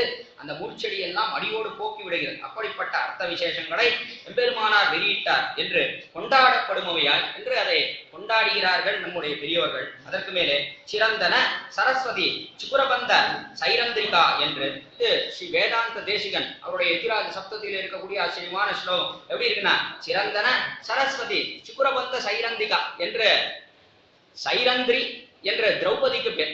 அஜ்ஞாதவாசத்துல விராட்ட நகரத்துல இருந்தார்கள் பாண்டவர்கள். 13ஆம் ஆண்டு 12 வருஷம் காட்டுல சஞ்சரித்து 13ஆம் ஆண்டு அஜ்ஞாதவாசம் யாரும் கண்டுபிடிக்க கூடாது அப்படி இருக்கணும். அப்பொழுது விராட்ட நகரத்துல சைரந்திரி என்கிற பேருடன் கூட திரௌபதி பணிப்பெண்ணாக இருந்தார். அந்த ராணிக்கு நிறைய வேலைகள் பண்ணி கொண்டிருந்தாள், கைக்கரியம் பண்ணி கொண்டிருந்தாள். அவள் என்ன பண்ணா அந்த ராணிக்குன்னா தலையை வாரும் போது எப்படி வாரினான சிக்க எடுத்து தானே தலைவாரம் சிக்க நன்றாக எடுத்து நிறைய தலையில இருக்கிற சிக்கெல்லாம் நன்னா எடுத்து வாரினாள் அந்த பெண் பிள்ளை திரௌபதியானவள் அவளுக்கு என்று தெரிவிக்கிறார். அதை போல என்ன சிக்கு நிறைய சிக்கு இருக்கே சரஸ்வதி இடத்துல நிறைய சிக்கு இருந்தது. அதாவது என்ன வேதாந்த அர்த்தத்திலே நிறைய சிக்கை உண்டு பண்ணினார்கள் இந்த அத்வைதிகள் மாயாவாதிகள். அற்புதமான அர்த்தம் வேதாந்த தேசிகன் ஆச்சரியமா தெரிவிக்கிறார். அவ்விடத்துல நிறைய சிக்கு இருந்தது. அந்த சிக்கையெல்லாம் யார் எடுத்தார்னா எம்பெருமானார் எடுத்தார். இவரே ஒரு சைரந்திரின்னு ஆக திரௌபதி எப்படி இந்த சிக்கையெல்லாம் எடுத்தாலோ அதே போல இவ்விடத்துல சுவாமி எம்பெருமானார் இந்த சிக்கையெல்லாம் அவிழ்த்தார். அத்வைதிகள் நிறைய சிக்காக்கிட்டார். நிறைய அபார்த்தத்தை சொல்லி என்ன ஏற்பட்டது எப்போ சிக்கா இருந்துன்னா தாறுமாறா தலையை வாரி 4 நாள் தலையே வாரல நன்னா குளிச்சு எல்லாம் பண்ணி அப்படியே விட்டுட்டோம்னா என்ன ஆகுது நிறைய சிக்காயிடுது. அதை போல என்ன நிறைய சிக்கை ஏற்படுத்திட்டோம். நிறைய அபார்த்தத்தை சொல்லி சிக்கை ஏற்படுத்தினா இந்த சிக்கையெல்லாம் போக்கினவர் யார் சுவாமி எம்பெருமான். எப்படி சைரந்திரி சிக்கை எடுத்தாலோ அதே போல இவரும் எடுத்தார்னு அற்புதமாக ரெண்டையே சேரப்பிடித்து தெரிவிக்கிறார் இடத்தை என்று வேதாந்தங்களினுடைய சிடுக்கை அவிழ்க்க கடவன வாய் இருக்கிறார் சதர்த்த ஜடிலங்களான சீபாஷ்யாதி சற்பிரபந்தங்களாலே வேதார்த்த அர்த்தங்கள் அதுல எல்லாம் சிக்கு நிறைய இருந்து அந்த சிக்கையெல்லாம் சிடுக்கை அதைத்தான் சிடுக்குன்ற சிடுக்கையெல்லாம் அவிழ்க்க கடவனவாய் இருந்த சத்து தர்க்கங்கள் எல்லாம் நன்னா அந்த சிக்கெல்லாம் அவிழ்த்தார். எதனால அவிழ்த்தார்னா சத்தர்க்கங்கள் எதெல்லாம் சரியான வழிமுறையில வாதாட வேண்டுமோ அப்படி வாதாடி அந்த சிக்கையெல்லாம் அவிழ்த்தார். சத்தர்க்கங்கள் எல்லாம் ஜடிலங்களான சீபாஷ்யாதி சற்பிரபந்தங்களாலே நல்ல பிரபந்தங்களாலே நிரசித்தார் என்றபடி அதையெல்லாம் போக்கினார். அந்த சிக்கையெல்லாம் போக்கினார். இது ஒருவர் அர்த்திக்க செய்ததல்லாமையாலே இவர் செய்த எல்லாம் நிர்ஹேதுகமாக இருப்பது ஒன்றன்றோ என்று சமாஹிதராய்த்து கடைசியில என்ன யாராவது இதெல்லாம் பிரார்த்தித்தாடா எம்பெருமானார் இடத்துல சென்று எம்பெருமானாரே நீர் ஸ்ரீபாஷ்யாதி கிரந்தங்கள் எழுத வேண்டும் நேற்று தினமே தெரிவித்தேன் இதெல்லாம் யாராவது கேட்டாடானா ஒருத்தரும் கேட்க அவரே பண்ணினார். நம்முடைய நிர்கதியை பார்த்து துர்கதியை பார்த்து எம்பெருமானாரே நாமே எழுதுவோம் இல்லைன்னா இவர்களுக்கு இந்த அர்த்தங்கள்லாம் தெரியவே தெரியாது. இப்படி மாயாவாதிகள்லாம் எல்லாரும் சேர்ந்து நிறைய சிக்கை ஏற்படுத்திவிட்டா வேதாந்த அர்த்தத்துக்கு. இப்படி இருக்கும் காலத்திலே நாம் இந்த சிடுக்கை அவிழ்க்கவில்லை என்று சொன்னால் ஒருத்தருக்கும் சதர்த்தம் எது என்று தெரியவே தெரியாது. அதனாலே நாம் தான் அந்த சிடுக்கை அவிழ்க்க வேண்டும் என்று கொண்டு எம்பெருமானார் தாமே நிர்கேதுகமாக ஒருவரும் பிரார்த்திக்காத காலத்திலே காரணமே தெரியாத காலத்துல எம்பெருமானாரே சீபாஷ்யாதி கிரந்தங்களை எழுதி அந்த சிடுக்கை அவிழ்த்தார் அற்புதமா தெரிவிக்கிறார். இது ஒருவர் அர்த்திக்க செய்ததல்லாமையாலே அர்த்திக்கன பிரார்த்திக்கன அர்த்தம். ஒருத்தர் பிரார்த்திக்க செய்தாரல்ல எம்பெருமானார் அல்லாமையாலே இவர் செய்ததெல்லாம் நிர்ஹேதுகமாக இருப்பது ஒன்று. இவர் செய்தது எம்பெருமானார் செய்ததெல்லாம் நிர்ஹேதுகன் காரணமற்றதாக இருப்பது ஒன்று. செய்தது எல்லாம் அவர் செய்யக்கூடிய அத்தனை காரியமும் காரணமற்றதாக இருப்பது ஒன்றன்றோ என்று சமாஹிதராய்த்து என்று சமாதானம் அடைந்தார் திருவரங்கத்தமுதனார். இனி எனக்கு பண்ணின கிருபை என்னை கடாட்சித்தாரே என் கண்ணுள்ளும் நெஞ்சுள்ளும் நின்னவிக்காரணம் கட்டுரையே ஏன் நின்றார் எம்பெருமானார் தெரியவில்லை அது நிர்ஹேதுகம். அடுத்தபடியா இப்படிப்பட்ட இந்த கிரந்தங்களை எல்லாம் அருளி செய்து மாயாவாத கண்டனத்தை எல்லாம் பண்ணி சதர்த்தங்களை காட்டினாரே அதுவும் நிர்ஹேதுகும்னா எல்லாம் அவர் செய்த காரியங்கள் அத்தனையும் நிர்ஹேதுகும்னா அங்கதான் விசாரித்தார். இடத்தை கீழ்ப்பாசனத்திலேயே தெரிவித்தார். எதனாலே இன்று நீ என் கண்ணுள்ளும் நெஞ்சுள்ளும் நின்னவிக்காரணம் கட்டுரை, இன்னைக்கு எதனாலே என் கண்ணுள்ளையும் நெஞ்சுள்ளையும் நின்றாய் எம்பெருமானாரே, இத்தனை காலம் என்ன ஆயிடுச்சு, கீழ்கணிந்த காலத்திலே எனக்கு கிருபை பண்ணியிருக்கலாமே, ஏன் பண்ணவில்லைன்னு கேட்டேன். என்ன பதில்னா ஒரு பதிலும் கிடையாது, நிர்ஹேதுகம்னா காரணமற்றது, இதெல்லாம் பதிலே சொல்ல முடியாதுன்னு சமாளிக்கிறானார். அதே போலத்தான் ஆழ்வார், எங்க ஆழ்வார் நம்மாழ்வார் அவரும் மடிபிடித்து உருக்கி கேட்டார் எம்பெருமானை பார்த்து, எம்பெருமானே இன்னைக்கு எதுக்காக எனக்கு கிருபை பண்ண, இத்தனை காலம் விட்டுட்டே இன்னைக்கு எதுக்காக கிருபை பண்ணேன்னு கேட்டார். எம்பெருமான் என்ன பண்ணா, அவனும் ஒன்னும் பதில் சொல்லவில்லை. எம்பெருமானும் பதில் சொல்லவில்லை, எம்பெருமானாரும் பதில் சொல்லவில்லை. காரணமற்றதுன்னா அவன் செய்வதற்கு ஒரு பதிலும் சொல்ல முடியாது என்று நினைத்தார் ஆழ்வார். அவரும் சமாதானத்தை அடைந்து மேலே பாசுரம் பாடத் தொடங்கினார் என்பதுதான் தேர்ந்த அர்த்தம். அப்படிப்பட்ட ஆச்சரியமான பாசுரம் தான் இன்னன்னை பொருளாக்கி தன்னை என்னுள் வைத்தான், அண்ணன்னை புறம் போக புறத்ததென் செய்வான் என்ற ஆச்சரியமான பாசுரம். அதுல ஈடு நம்பிள்ளையினுடைய வியாக்கியானம் அத்தியாச்சரியமாக இருக்கக்கூடியது. அதை சிறிது வாசித்து இவ்விடத்திலே விண்ணப்பிட்டேன். ரொம்ப அற்புதமான வியாக்கியானம், அதை போல வியாக்கியானமே கிடையாது. இவ்விடத்திலே தெரிவிக்கிறார். இது இருக்கக்கூடிய பதியம் திருமாலிரும் சோழமலை பதியம், திருப்பேர் நகர் பதியம், திருமாலிரும் சோழமலை என்ன திருமால் என் நெஞ்சு நிறைய பூந்தான். ஏதோ சொல்லிட்டே வந்த பேர்கள், எத்தனையோ மலையினுடைய பேரை சொன்னேன், பச்சைமலை பவளமலை என்றெல்லாம் வரிசையா பேர் சொல்லிட்டே வந்தேன். அப்படியே சொல்லிட்டு வரும் காலத்துல திருமாலிரும் சோழமலைன்னு சொல்லிட்டேன். சொன்னவனே பார்த்தான், என் பேர் என்ன சொல்லிட்டேன், நான் இருக்கிற இடத்துல சொல்லிட்டேன் என்று எம்பெருமான் தானே புகுந்தான். திருமாலிரும் சோழமலை என்ன திருமால் என் நெஞ்சு நிறைய புகுந்தான் என்று இப்படி அல்லவா நிர்ஹேதுமா கிருபை பண்ணினா, இதற்கு என்ன காரணம், ஏன் எம்பெருமானை இன்னைக்கு பண்ணினா இந்த கிருபையை ஏன் முன்பே பண்ணவில்லை என்று ஆழ்வார் மடிபிடித்து கேட்கக்கூடிய கேள்வி. அது அற்புதமான பாசனம். இதுல 9ஆம் பாட்டு, இது 10ஆம் பத்திலே 8ஆம் திருவாய்மொழியிலே 9ஆம் பாசனம். இந்த பாசனம் அதுல ஆச்சரியமா நம்பிள்ளை விசேஷமாக வியாக்கியானம் செய்து காட்டுகிறார். 9ஆம் பாட்டு, இன்றென்னை விஷயீகரிக்கைக்கும் முன்பு என்னை உபேட்சிக்கைக்கும் காரணம் என்று கேட்க வேண்டி இருந்தேன் என்கிறார். முதல்ல தெரிவிக்கிறார், பெருமானே இத்தனை காலம் என்னை உபேட்சித்தார், என்னை சேர்த்துக் கொள்ளவில்லை, இப்பொழுது சேர்த்துக் கொண்டிருக்கிறார், இதற்கு காரணம் என்ன, இத்தனை காலம் ஏன் என்னை தள்ளின, இப்பொழுது ஏன் என்னை சேர்த்துட்டு இருக்க, இதற்கு காரணம் என்ன கேட்கிறார் ஆழ்வார். இந்த பாசுரத்தை அவதாரிகை எழுகிறார் நம்புள்ளே முதல்ல இந்த பாசுரத்துக்கு. அடுத்தபடியா மற்றொரு விதமா தெரிவிக்கிறார், அத்தவா வேறு விதமாக அர்த்தம் காட்டுகிறார். சர்வேஸ்வரன் தம்மை பரமபதத்திலே கொடுப்போவதாக விரைகிறபடியை கண்டு இன்று என் அளவல்லாதபடி துவரிக்கிற தேவர் இதுக்கு முன்பு நெடுநாள் விட்டு ஆறியிருந்தபடி எங்கனே என்று அவன் தன்னை கேட்கிறார். பெருமானே மற்றொரு விதமா தெரிவிக்கிறார் அர்த்தம். பெருமானே இன்னைக்கு இத்தனை சீக்கிரம் என்ன பரமபதத்துக்கு கூட்டின்னு போறேன்னு சொன்னையே, இத்தனை காலம் ஏன் விட்டேன், எத்தனையோ கீழ்கழிந்த ஜென்மம், இத்தனை ஜென்மங்கள் கழிந்திருக்கு. ஆழ்வாரும் நம்ம போல மாறி மாறி பிறந்தார். அவரே தெரிவிக்கிறார், மாறி மாறி பரபிறப்பும் பிறந்துன்னு எத்தனையோ ஜென்மமா நானும் பிறந்திருந்தேன். பிறந்திருக்கும் காலத்துல எல்லாம் என்ன பரமபதத்துக்கு சீக்கிரம் கூட்டின்னு போனோம்னு தோணும். இன்னைக்கனவோ அவசரமா கிளம்பும் வாழ்வியல் போலாம், பரமபதத்துக்கு போலாம், சித்தமா இருக்கு, புஷ்பகமான சித்தமா இருக்கு, வாரம் கூட்டின்னு போறேன் என்ன இன்னைக்கனவோ சொல்லிட்டு இருக்காயே எம்பெருமானே, இத்தனை காலம் என்னாச்சு என்றும் கேட்கிறார் ஆழ்வார். ஒண்ணு, இன்னைக்கு எனக்கு கிருபை பண்ணிருக்கே, ஏன் இத்தனை காலம் பண்ணல ஒரு அர்த்தம். அல்லது இன்னைக்கு இத்தனை சீக்கிரமா பரமபதத்துக்கு அழைச்சிட்டு போனோம்னு துவரிக்கிறாயே, இத்தனை காலம் ஏன் துவரிக்கவில்லை என்று இரண்டு விதமாக வைத்து வியாக்கியானம் செய்து காட்டுகிறார் இவரத்தை நம்பிள்ளை. இன்று இப்படி விரைகிறமை மெய்யாகில் முன்பு விட்டு ஆறியிருக்க கடவதா என்கிறார். இப்பொழுது இவ்வளோ விரைவு இருக்கே உமக்கு, உடனே அழைச்சிட்டு போனோம்னு ஆட்சி இருக்கேன் பெருமானே, இது முன்பு எங்க போயிட்டு, அப்ப இது உண்மையாத்தான் உனக்கு கூட்டின்னு போனோன்ற எண்ணம் இருக்கா, இல்ல பெருமை அப்படியே கூட்டின்னு போறேன்னு சொல்லிட்டு ஏமாத்திட்டு போயிடலான்னு பாக்குறியா பெருமானே, இத்தனை காலம் ஏன் ஆறி இருந்தார் என்று கேட்கிறார் இடத்தை. ஸ்ரீராமாயணத்திலிருந்து அற்புதமான ஒரு இடம் எடுத்து காட்டுகிறார். நத்வாமியஸ்தாம் ஜானீதே என்று நடுவே சிலர் சொல்ல வேண்டும்படி ஆயிடுச்சு. சரியான ஸ்லோகம். நத்வாமியஸ்தாம் ஜானீதே ராமஹா கமலரோச்சனே என்று ஆச்சரியமான வார்த்தை. ஹனுமான் லங்கைக்கு சென்றான், அசோகவனத்திலே சென்று சீதா பிராட்டியை பார்த்து அப்பொழுது பலபடியா வார்த்தை தெரிவித்த காலத்துல அப்பொழுது பிராட்டி ரொம்ப வருத்தப்பட்டு மிகுந்த கண்கள்லாம் செவந்து அவள் வார்த்தை தெரிவிக்கிறார். இத்தனை காலம் என்ன ஆயிடுச்சு, பெருமான் ராமன் இத்தனை காலம் இன்னைக்கு ஒன்னு அனுப்பிச்சிருக்கானே என்ன தேடுவதற்கு, இத்தனை காலம் என்ன ஆயிற்று, என்ன என்னவோ காப்பாத்திடுவான்னு அனுமன் நீ சொல்றையே, இதை நான் எப்படி விசுவசிப்பது? இத்தனை காலம் என்ன ஆயிடுச்சு, என்னைக்கோ என்னை ராவணன் அழைத்து சென்றான் என்றவாறே ஒரு பிரம்மாஸ்திரம் போருமே அவனை முடிப்பதற்கு. காகாசுரனை ஒரு பிரம்மாஸ்திரத்தை இட்டு அவனுடைய கண்ணை போக்கினான்.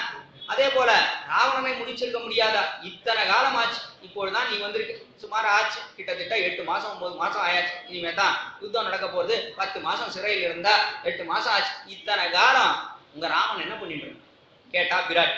அப்பொழுது தெரிவிக்கிறான் அனுமான் சொல்லக்கூடிய ஆச்சரியமான வார்த்தை இது. நத்வாமியஸ்தாம் ஜானீதே என்று நடுவே சிலர், அதுக்கு என்ன அர்த்தம்? நத்வாமியஸ்தாம் தேவரீர் இங்கே இருப்பது எம்பெருமானுக்கு தெரியவில்லை, ராமபிரானுக்கு தெரியவில்லை, எங்க இருக்கிறீர்னு தெரியவில்லை, அதனாலே தேடி திரிந்தார்னு அவர் தெரிவிக்கிறார்.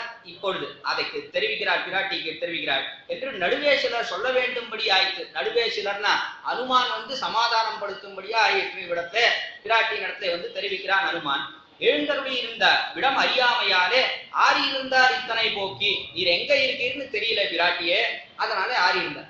என்ன பண்றது, பொறுத்துட்டு இருந்தார் ராமன். ஆனா உண்மையிலேயே உண்மை அடைவதிலே ரொம்ப ஆசை அவர் என்று தெரிவிக்கிறான் அனுமான். அதே போலத்தான் இவ்விடத்திலையும் ஆழ்வாரத்துல எம்பெருமான் தெரிவிக்கிறான், இல்லை உண்மை அடைவதில ரொம்ப ஆசைன்னு ஆழ்வாரத்துல எம்பெருமான் தெரிவிக்கிறான். இவ்விடத்துல பிராட்டி இடத்துல ஹனுமான் தெரிவிக்கிறான், நீ இருந்த இடம் தெரியல, அறிந்தால் ஒரு க்ஷணம் ஆறி இருப்பரோ, அறிந்தால் நீர் இருப்பது இந்த இடம்னு தெரிஞ்சா, அசோகோணத்துல இருக்கீர், ராவனுடைய இடத்துல இருக்கீர்னு தெரிஞ்சா ஒரு க்ஷணம் பொறுத்துட்டு இருப்பார. ராமன் கட்டாயம் பொறுத்துட்டு இருக்க மாட்டான், உடனே வந்திருப்பார, எப்பொழுதும் வந்திருப்பார். நீர் இருந்த இடம் தெரியவில்லை, அதனாலே நான் தேடி வந்து உம்மை கண்டேன் இப்பொழுது என்று தெரிவிக்கிறான் அனுமான விடத்திலே. இதுதான் என் வார்த்தை கொண்டு அறிய வேணுமோ, இதுதான் என்னுடைய வார்த்தையை கொண்டு அறிய வேணும். என்னுடைய வார்த்தை கொண்டு அறிய வேண்டிய அவசியமே கிடையாது. ஏன் தெரியுமா? கமலலோச்சனை உம்முடைய கண்ணடகே, உம்முடைய கண்ணடகே என்றோ இதில் பிரமாணம். உம்முடைய கண்ணடகே அதுவே போருமே. உங்க கண்ணாடி புறத்துல பார்த்தது இல்லையா? உடைய கண் எவ்வளவு அழகு பிராட்டியே. இவளுடைய கண்ணடகுக்கும் ராமன் விரைந்து வருவதற்கும் என்ன சம்பந்தம்னா, உம்முடைய கண்ணடகை நினைச்சா அவன் பிரிச்சு இருக்கவே மாட்டான். உம்முடைய கண்ணடகை எவ்வளவு கண்ணடகு, இது நான் சொல்லியா உமக்கு தெரிய வேண்டும். ஏன் இத்தனை காலம் வரலன்னா, இத்தனை காலமா தேடிட்டு இருக்கார், எங்க இருக்கீர்னு எனக்கு தெரியாதபடினால வரவில்லை. தெரிந்திருந்தால் இந்த கண்ணடகுக்கே கமலலோச்சனேன்னு உம்முடைய தாமரையை போல கண்ணடகு படைத்திருக்கிறீர்கள் பிராட்டி, இந்த கண்ணடகை விட்டு எங்கேயாவது பிரிந்திருப்பரா எம்பெருமான்? சக்கரவர்த்தி திருமன் ஒரு காலத்தையும் பிரிந்திருக்க மாட்டான். அதனாலே இதுல நான் சொல்ல வேண்டியது எதுவுமே இல்லை, உன் கண்ணடகே பிரமாணம் தான். விட்டு இருப்பதற்கு காரணம் என்ன? உம்முடைய கண்ணடகே பிரமாணம், உம்மை தேடி கிடைக்கவில்லை, எங்கே இருக்கிறேன்னு தெரியல. அதை தெரிவித்தார். அதுக்கு மேலே ராமஹா அவரை அறியாதுடைய வேணுமோ, உமக்கு அவரை பத்தி தெரியாதா? ராமஹா அவர் எப்படி இருக்கார்? ராமஹான்னா என்ன அர்த்தம் அப்படின்னா, எல்லாரிடத்தையும் எல்லாரையும் தன்னிடத்துல ஈடுபடும்படியாக இருக்கக்கூடியவன். அவன் எப்படி இருக்கான்னா, அவன் எல்லோரிடத்தையும் ஈடுபடுவன், எல்லாரிடத்தையும் ஈடுபடுவன் ராமன். அவன் ஆட்கொள்ளாதவர்கள் யாருமே கிடையாது. அப்படி இருக்கக்கூடியவன் ராமன். ஆகையாலே உம்மை விட்டு பிரிந்து எங்கேயாவது இருப்பரா? ஒரு காலத்தையும் இருக்க மாட்டான். அதற்கு மேலே அவனுடைய வார்த்தையே எப்படி இருக்கு தெரியுமா? அஜீவேயம் க்ஷணமபி வினாதாம் அசிதே க்ஷணம். சக்கரவர்த்தி திருமனுடைய வார்த்தை எப்படி இருக்கு? ஒரு காலத்தையும் நான் அந்த மையார் கருங்கணியை விட்டு பிரிந்து இருக்க மாட்டேன். அனுமான் போனா திரும்பி போய் அவன் தெரிவித்தான் போல, ஒரு மாச காலம் ஊர்த்வம் மாசான் நஜீவிஷ்ய, ஒரு மாச காலம் நீர் வரவில்லை என்று சொன்னால் பிராட்டி தன்னுடைய உயிரை விட்டு விடுவாள் என்று தெரிவித்தாள். உடனே பொழுது ராமன் தெரிவித்தான், அப்படியா பிராட்டி வெகுகாலம் இருப்பான், சிரஞ்சீவதி வைதேகி எதி மாசம் தரிஷ்யதி நஜீவேயம் க்ஷணமபி வினாதாம் அசிதே க்ஷணம். சிரஞ்சீவதி அவள் ஒரு காலம் உயிரோடு இருப்பா, ஒரு குறவும் இல்லாமல் இருப்பா. ஒரு மாசம் அவள் தரித்திருப்படையானால் வெகுகாலம் உயிருடன் இருப்பாள். நான் எப்படி இருக்கேன் தெரியுமா? நஜீவேயம் க்ஷணமபி, அவளை விட்டு அரை க்ஷணம் கூட பிரிந்து இருக்க மாட்டேன். ஏன் தெரியுமா? வினாதாம் அசிதே க்ஷணம், அவளுடைய கண்ணடகை நினைத்தேனால் உடனே உயிரை விட்டு விடுவேன் என்று ராமனுடைய வார்த்தை. அப்படி இருக்கும் காலத்தை அவன் எங்கேயாவது பொறுத்துன்னு இருப்பானா? பிராட்டியை விட்டு பொறுத்திருக்க மாட்டான். ஏன் பொறுத்திருக்கான்? இருக்கிற இடம் தெரியும், தேவரியில் இருக்கக்கூடிய இடம் தெரியவில்லை, அதனால யார் இருக்கான்? இல்லைன்னா உன்னுடைய கண்ணடகை நினைத்தால் உடனடியாக சேர்ந்திருப்பன், இப்பொழுதோ இருக்கும் இடம் தெரியாதபடினாலே ஆறி இருக்கிறான் என்று அனுமான் தெரிவிக்கிறான். அற்புதமான வார்த்தை. என்றே அவர் இருப்பது என்று அவருடைய நிலை. அதற்கு மேலே ராமஹா கமலலோச்சனே அவரை அறியாமையும் இல்லை, அவரை பத்தி நீர் அறியாமையும் இல்லை, அவருக்கு உம்மிடத்துல எத்தனை ஈடுபாடுன்னு உமக்கு தெரியாமல் இல்லை. அதற்கு மேலே உம்மை நீர் கண்ணாடிப்புறத்திலும் கண்டறியாமையும் இல்லை. நீர் உங்க கண்ணாடியில பாத்துங்க இல்லையா பிராட்டியே, சீதா பிராட்டியே, நீர் கண்ணாடிப்புறத்தை பாத்துங்க இல்லையா? இந்த கண்ணாடிப்புறத்தை பாரு, முதல்ல பார்த்த பிற்பாடு ராமன் ஆறி இருப்பானான்னு யோசிச்சுப்பார். ஒரு காலத்தையும் இருக்க மாட்டான். அதை ஒரு தடவை பார்த்தீங்கன்னா அப்பொழுது தெரியும்னா என்ன அழகு நம்முடைய கண்ணழகு, ராமன் ஆறி இருக்கான். இதுக்கு காரணம் என்ன? அப்பொழுது நீரே யோசிச்சு பார்ப்பீர். இடம் தெரியாதுதான் காரணம், நீர் எங்க இருக்கீன்னு தெரியாதுதான் காரணமே தவிர இல்லாத காலத்தை விரைந்து வந்து இருப்பன் என்று அனுமான் தெரிவித்தான். கமலலோச்சனே அன்றிக்கே ஆரெதிராகத்தான் இக்கண் சிவப்பும் சீற்றமும் எல்லாம் எண்ணுதல். அல்லது யாருக்கு எதிராக இந்த கண் கமலலோச்சனன், கமலம் தாமரை எப்படி சிவந்திருக்கிறோ அதை போல சிவந்திருக்கிறது விராட்டியே, இதுக்காக இவ்வளவு சிவப்பு கண்ணிலே யாருக்கு எதிராக இந்த கண் சிவப்பும் சீற்றம் கோபம் ஏற்பட்டா என்ன ஆகுது? கண்ணெல்லாம் சிவந்துடும். கோபம் ரொம்ப அபார கோபம் வந்ததுன்னா கண்ணெல்லாம் அபாரமா சிவந்து விடுகிறது. அதனால அதை போல அல்லவா சிவந்து இருக்கிறது. இதுக்காக இவ்வளவு கோபம் பிராட்டியே, பெருமான் வரவில்லை என்று இத்தனை கோபமா? வேண்டியதில்லை, பெருமான் இடம் தெரியாதபடினால்தான் வரவில்லை என்று தெரிவித்தான் அவன். அதனால விடத்துல அதை சேர பிடித்து எடுத்து காட்டுகிறார் நம்புள்ள. அதே போலத்தான் இத்தனை காலம் வரலையே, இப்பொழுது அனுமானே உன்னை அனுப்பி இருக்கானே என்றார் ராமன் என்று பிராட்டி கேட்டாள். அக்காலத்துல ராமன் என்ன பண்ணிட்டு இருக்கான் இத்தனை காலம்? அதே போலத்தான் ஆழ்வார் இப்பொழுது எம்பெருமான இடத்துல கேட்கிறார். இத்தனை காலம் வரலையே எம்பெருமானை என்னை தேடி, இன்னைக்கு என்னிடத்துல வந்திருக்கிய, இன்னைக்கு எனக்கு கிருபையை பண்ணிருக்கிய, இன்னைக்கு பரவத்துக்கு அழைத்து கொண்டு போகிறேன்னு துவரிக்கிறாயே, அவசரப்படுத்துகிறாயே, இதற்கு என்ன காரணம் என்று கேட்கிறார். இப்பொழுது அங்க இடம் தெரியலன்னு சமாதானம் சொல்லிட்டான் அனுமான். இங்க அப்படி சொல்ல முடியாது. ஆழ்வார் இருக்கிற இடம் எம்பெருமானுக்கு தெரியாதா? கட்டாயம் தெரியும். அந்த சமாதானத்தை சொல்ல முடியாது. அங்க எப்படி கேட்டாலோ பிராட்டி, அதே போல ஆழ்வாரும் இவ்விடத்திலே கேட்கிறார். சீதா பிராட்டியும் நம்மாழ்வாரும் என்கிறார் விஷயத்திலே பேச வேண்டியது. ஆக இது தெரிவிக்கிறார். இன்றென்னை பொருளாக்கி அசத்கல்பனான என்னை இன்று ஒரு வஸ்துவாம்படி பண்ணி, அசத்கல்பம் அசத்துக்கு சமம் அப்படி இருந்தேன் ஆழ்வார் தெரிவிக்கிறார். அசத்துக்கு சமம், அசத்கல்பம்னா என்ன?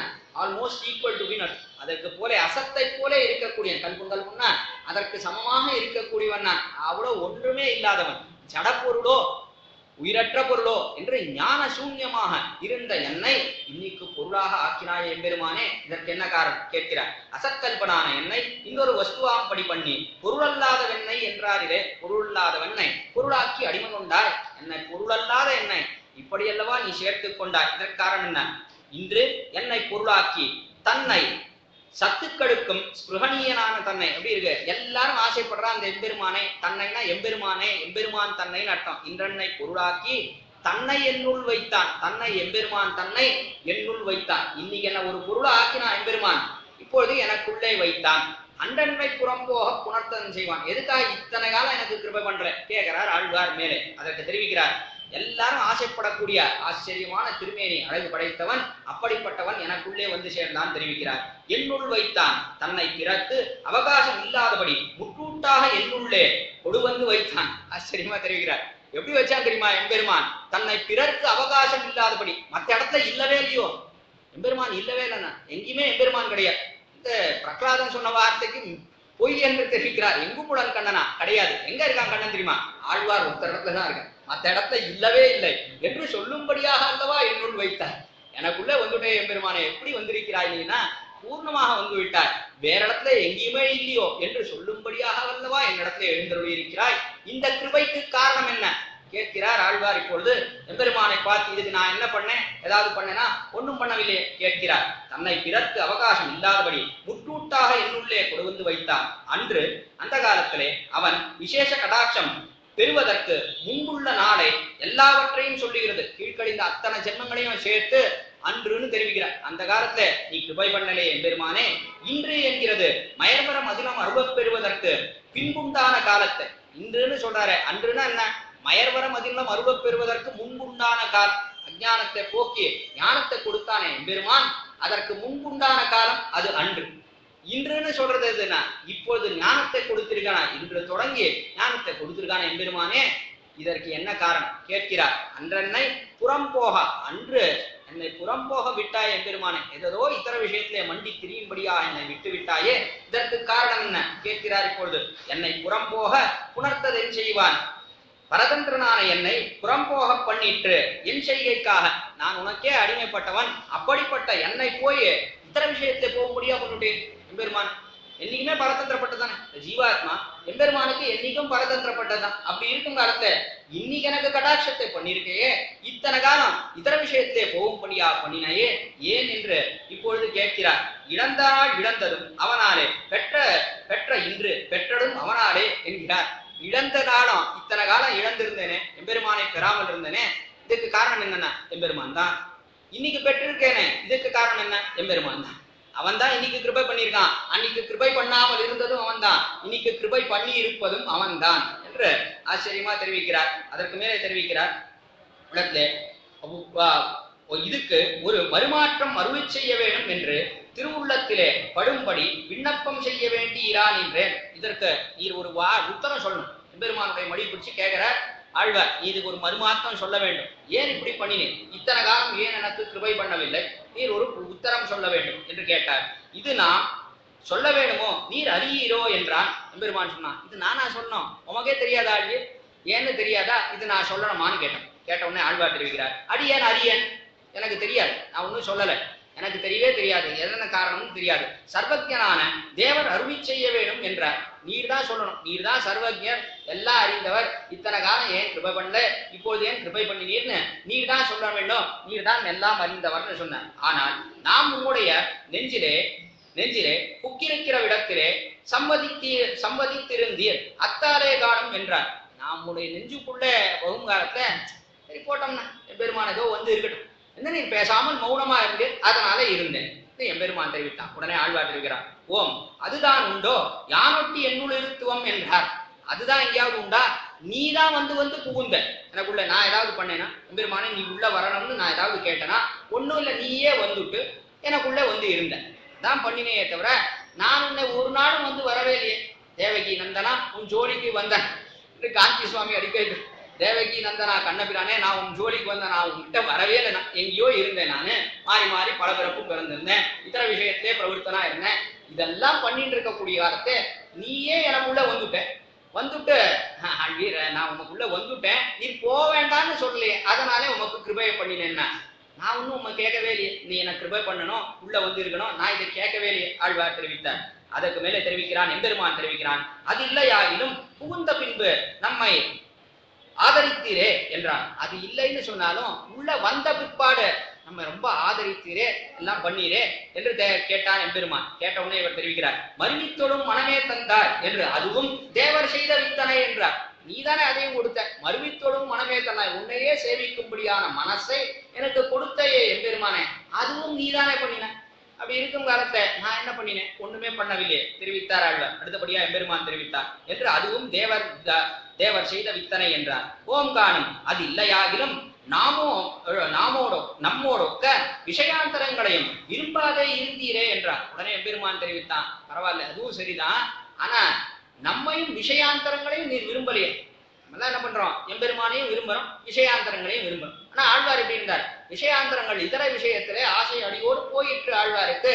அதனால நீ நம்மையும் விரும்பி விஷயாந்தரங்களையும் விரும்பல, அதனால நான் என்ன பண்ணேன், கோமக்குள்ளேயே இருந்துட்டேன், உமடத்தையே பூர்ணமா இருந்துட்டேன், வேற ஒரு இடத்துக்கு போல நான் பெறுவேன். உடனே ஆழ்வார் தெரிவித்தார், என்னை தீமனம் கெடுத்தார் என்று, அதுவும் தேவரே என்றோ என்றார். என்னை தீமனம் கெடுத்தாய்னு, இந்த கெட்ட மனசை போக்கினது நீ தானே போக்கின, நானா போக்கினேன், நான் ஒண்ணுமே பண்ணல. இதர விஷயத்திலே போகாத பண்ணினது யாருன்னா நீதான் போகாதபடி பண்ணின, எல்லாம் பண்ணினது நீ, அதை ஏன் முன்னாடியே பண்ணது. அதான் ஆழ்வாருடைய கேள்வி, முன்பே பண்ணியிருக்கலாம் இல்லையோ, இன்னைக்கு ஏன் பண்ணியிருக்க, முன்பே பண்றதுக்கு என்ன கேட்கிறார். மேலே இவை ஒன்றுமில்லையாயினும் நாம் தந்த மதிநலத்தை வளர்த்து போந்தீரே என்றார். உடனே இது எதுவுமே இல்லை ஆழ்வி, வேண்டாம்னா இதெல்லாம் நான் பண்ணிட்டோன்னே வச்சுருவோம், நான் உமக்கு அருளை பண்ணிட்டேன், அருளை பண்ண பிற்பாடு அதை நன்னா வளர்த்திறேன், வளர்த்தபடினார நான் உன் இடத்திலே இருக்கேன், இன்னைக்கு இருக்கேன், அன்னைக்கு இல்லை, நீர் தானே வளர்த்தீர, இந்த பக்தியை நன்றாக நீர் தானே வளர்த்தீர். உடனே ஆழ்வார் தெரிவித்தார், காதல் கடல் புறையை விளைவித்தார் காரமர் மேனி என்று, அதுவும் தேவரீரே என்று. காதல் கடல் குறையை விளைவித்தான், உம்மிடத்திலே உண்டான காடலை பெரிய கடலை போலே வளர்த்தது யாருன்னா நீர் தான் வளர்த்தீர், நானா வளர்த்தேன், நான் என்னை வளர்த்துகிறேன், என்னுடைய பக்தியை நான் பெருக்கிக் கொள்ளவில்லை, நீதான் பெருக்கினேன். சேருவதும் பிரிவதும் ஆழ்வாரோட வந்து கலக்கிறான், பிரியறான், இப்படி பிரிந்து சேர்ந்து ஆழ்வாரோட பக்தியை வளர்த்தான் காலத்திலே நம் குடையிட காது பெருக்குதனம் மாசோபவாசி போதம புறப்பூச்சும் போலேன்னு ஆச்சாரியத்துல அற்புதமா தெரிவித்திருக்கார். அதை அடிக்கடி இந்த கோஷ்டியில விண்ணப்பித்திருக்கிறேன், அவகாசம் மேலே செய்கிறேன். ஆக அந்த காலத்தை எப்படி எம்பெருமான் வளர்த்தான், அவன் தான் வளர்த்தான், காதல் கடற்புறையை விளைவித்தா என்று அவனை வளர்த்தான். இப்படி இவர் முடிய தொடர்ந்தவாறே பெருங்கடல் மண்டினாரை போலே போக்கற்றான். இவர் இப்படி மாறி மாறி மேல கேள்வி கேட்டுட்டே போன உடனே பெருங்கடல் மண்டினாரை போல பெரிய சமுத்திரத்துக்குள்ளே மூழ்கினாரை போல போய் அடியில போய் மண்டி போய் மூழ்கிட்டான்னா அதனால எங்கேயாவது எழுந்திருந்து வர முடியுமா? அதை போல எழுந்திருக்கவே முடியும். எம்பெருமானாலே பதில் சொல்ல முடியவில்லை. இவர் இப்படி மேல மேல கேள்வியை கேட்ட உடனே இன்னைக்கு எதுக்காக கிருபை பண்ண சொல்லு என்று கேள்வி கேட்டவாறே எம்பெருமானாலே வாய் திறந்து பதில் சொல்லவில்லை, முடியவில்லை என்று போக்கற்றான். போக்கில்லாமல் முழித்தான். இதற்கு ஈஸ்வரன் சொன்ன உத்தரம் என்று ஜீயர் பட்டரை கேட்க நஞ்சியர் கேட்டார். சுவாமின்னு பட்டர் ஸ்ரீ பராசர பட்டர் ஆச்சாரியன் அவரை பார்த்து நஞ்சியர் கேட்டார், சுவாமின்னு இதற்கு ஈஸ்வரன் பகவான் எம்பெருமான் அவன் சொன்ன பதில் என்ன பதில் சொன்னான்? அவன் ஏதாவது பதில் சொல்லி இருக்கணுமே, என்ன பதில் சொன்னான்னு கேட்டார். உடனே தெரிவிக்கிறார் ஸ்ரீ பராசர பட்டர், இவர் தலையிலே ஒரு படியை ஏறிட்டு நெடுநாள் இழந்த நாம் சொல்லுவதென் என்று லஜ்ஜாவிஷ்டனாய் இவர் தலையிலே ஒரு படியை ஏறிட்டோம், நீர் இது பண்ணல அதை பண்ணல, நீர் இத்தனை காலம் நம்ம இடத்துல வரல என்றெல்லாம் ஒரு படியை ஏறிட்டு கடைசியில காரியம் பண்ணாமல் இருந்தது யாருன்னா நாம தான் காரியம் பண்ணி அப்படின்னு நினைச்சானோ இல்லையோ வெக்கம் ஒண்ணு எம்பெருமானுக்கு. லஜ்ஜாபிஷ்டனாய் வெக்கம் வந்தபடினாலே அவன் காலாலே தலையை கீறி நிற்கும் மத்தனை போக்கி வேறு உத்தரம் உண்டோ என்று அருளி செய்தார். யாரால தலையை கீறினா தலையை தொங்க போட்டுட்டான் எம்பெருமான். தலையை தொங்க போட்டு காலாலே தலையை கீறிண்டு தலையை கீறி கொண்டு இது என்ன பதில் சொல்றது? இன்னைக்கு ஏன் கிருபை பண்ண நாமே கேட்கறோம்னு வச்சுப்போம். எம்பெருமானே இத்தனை காலம் இல்லாமல் இப்பொழுது எப்படி நம்ம இந்த விஷயங்கள்லாம் கேட்க ஆரம்பிச்சோம், எப்படி இதுல ஈடுபாடு ஏற்பட்டது, எத்தனையோ காலம் எதுலையோ பொழுதெல்லாம் போக்கணுமே எப்படின்னு கேட்கறோம்னு வச்சுப்போம்.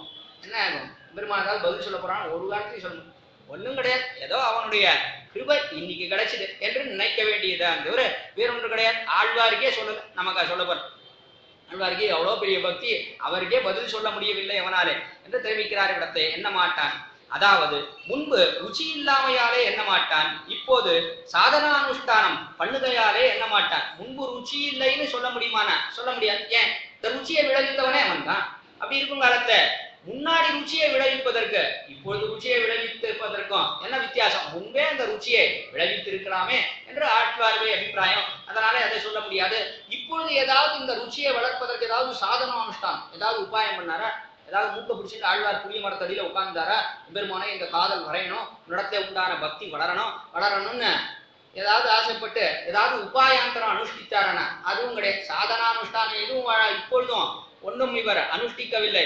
அதனால இப்பொழுது எதற்காக இந்த பக்தி ஏற்பட்டது எனக்கு என்று கேட்கிறார். ஆனால் பின்ன ஈஸ்வரனுக்கு வைஷமிய நைத்திருநாதிகள் வருதல் சர்வமுக்தி பிரசங்கம் வருதல் செய்யாதோவெனில். ஆனா இப்படி எம்பெருமான் திடீர்னு நிர்ஹேதுகமா ஒருத்தருக்கு கிருபை பண்ணிவிட்டா அப்பொழுது வைஷமிய நைகிரண்யம். வைஷமிய நைகிரண்யம்னா என்ன அப்படின்னா, சில பேர் இடத்துல விஷமத்தனம், சில பேர் இடத்துல திடீர்னு ஒரு அருளை புரிவது, திடீர்னு அருள் புரியாமல் இருப்பது, இதெல்லாம் பண்ணா என்ன ஏற்படுறது அப்படின்னா வைஷமிய நைகிரண்யம் சர்வமுக்தி பிரசங்கம். அதற்கு மேல என்ன, எல்லாருக்கும் மோட்சம் தர வேண்டும்.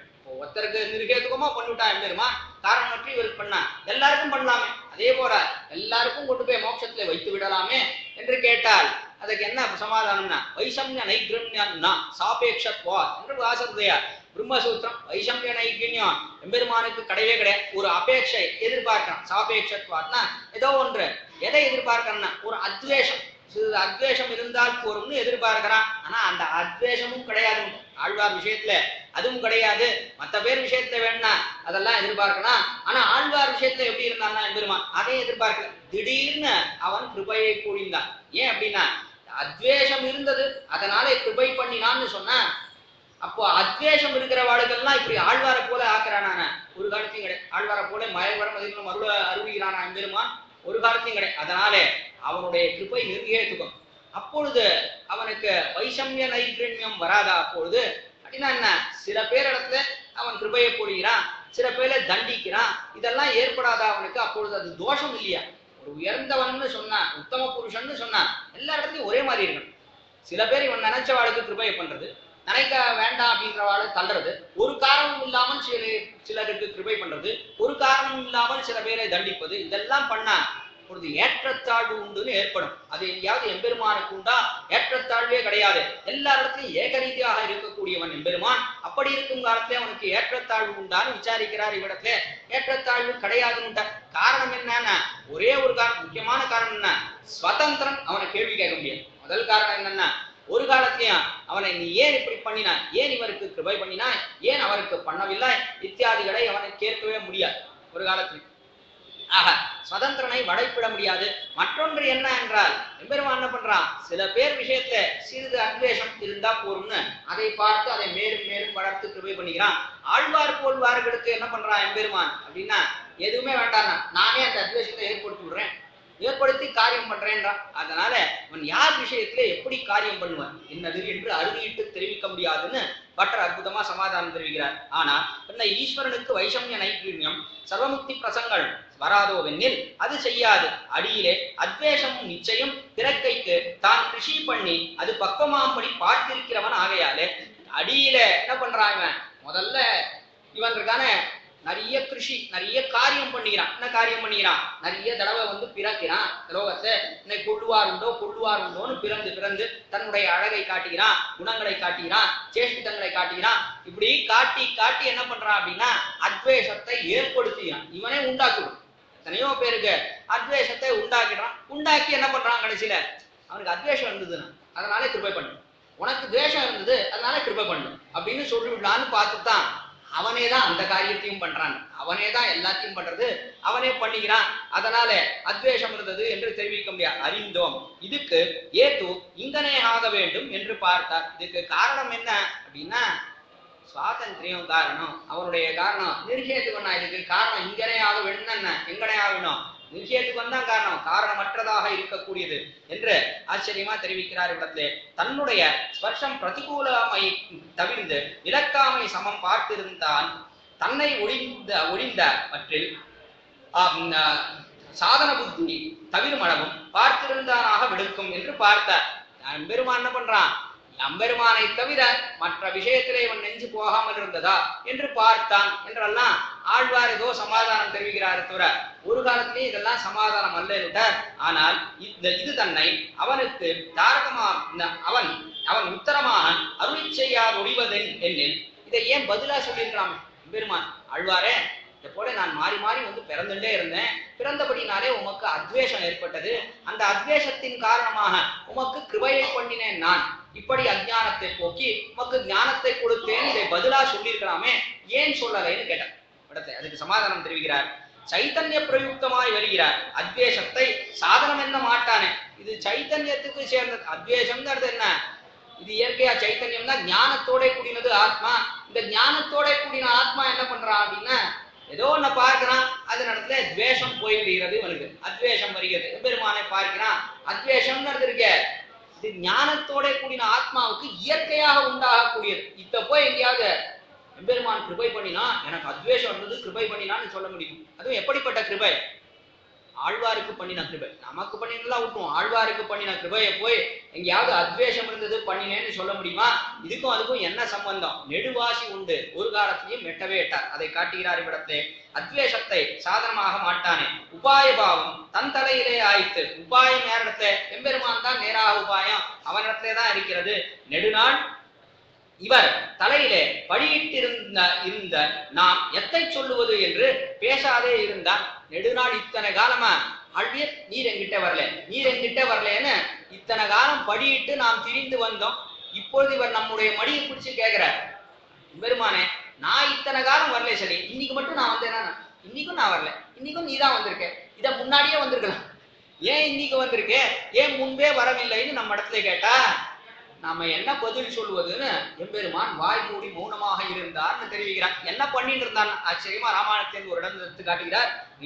வீரேஷாயி மமாதுரா என்று பிற்பாட்டுக்கு லஜ்ஜித்து நிற்கும் அவனிலே, பிற்பாடையோ வெகுகாலம் ஆயிடுச்சுன்னு ரிஷிகள்லாம் வந்தா தண்டகாரண்யத்துல ரிஷிகளை பார்த்தான் எம்பெருமான். பார்த்த உடனே என்ன ஏற்படுனா, தலையை கீழே தொங்க போட்டுண்டு பிரசீதந்து பவந்தோமே வீரேஷாயி மமாதுரா எதீதிருஷை யான் விப்ரைஹி உபஸ்தயே உபஸ்திதா என்று அவன் தெரிவிக்கிறான். அக்காலத்திலே பிரசீதந்து என்னை பொறுத்தருள வேணும் ரிஷிகளே. ஏன் ரிஷிகளுக்கெல்லாம் நிறைய அங்கங்களை காணும், மூக்க காணும் ஒருத்தருக்கு, கண்ணை காணும், காதை காணும், ஒவ்வொருத்தருக்கும் ஒவ்வொரு அங்கத்தை காணும்.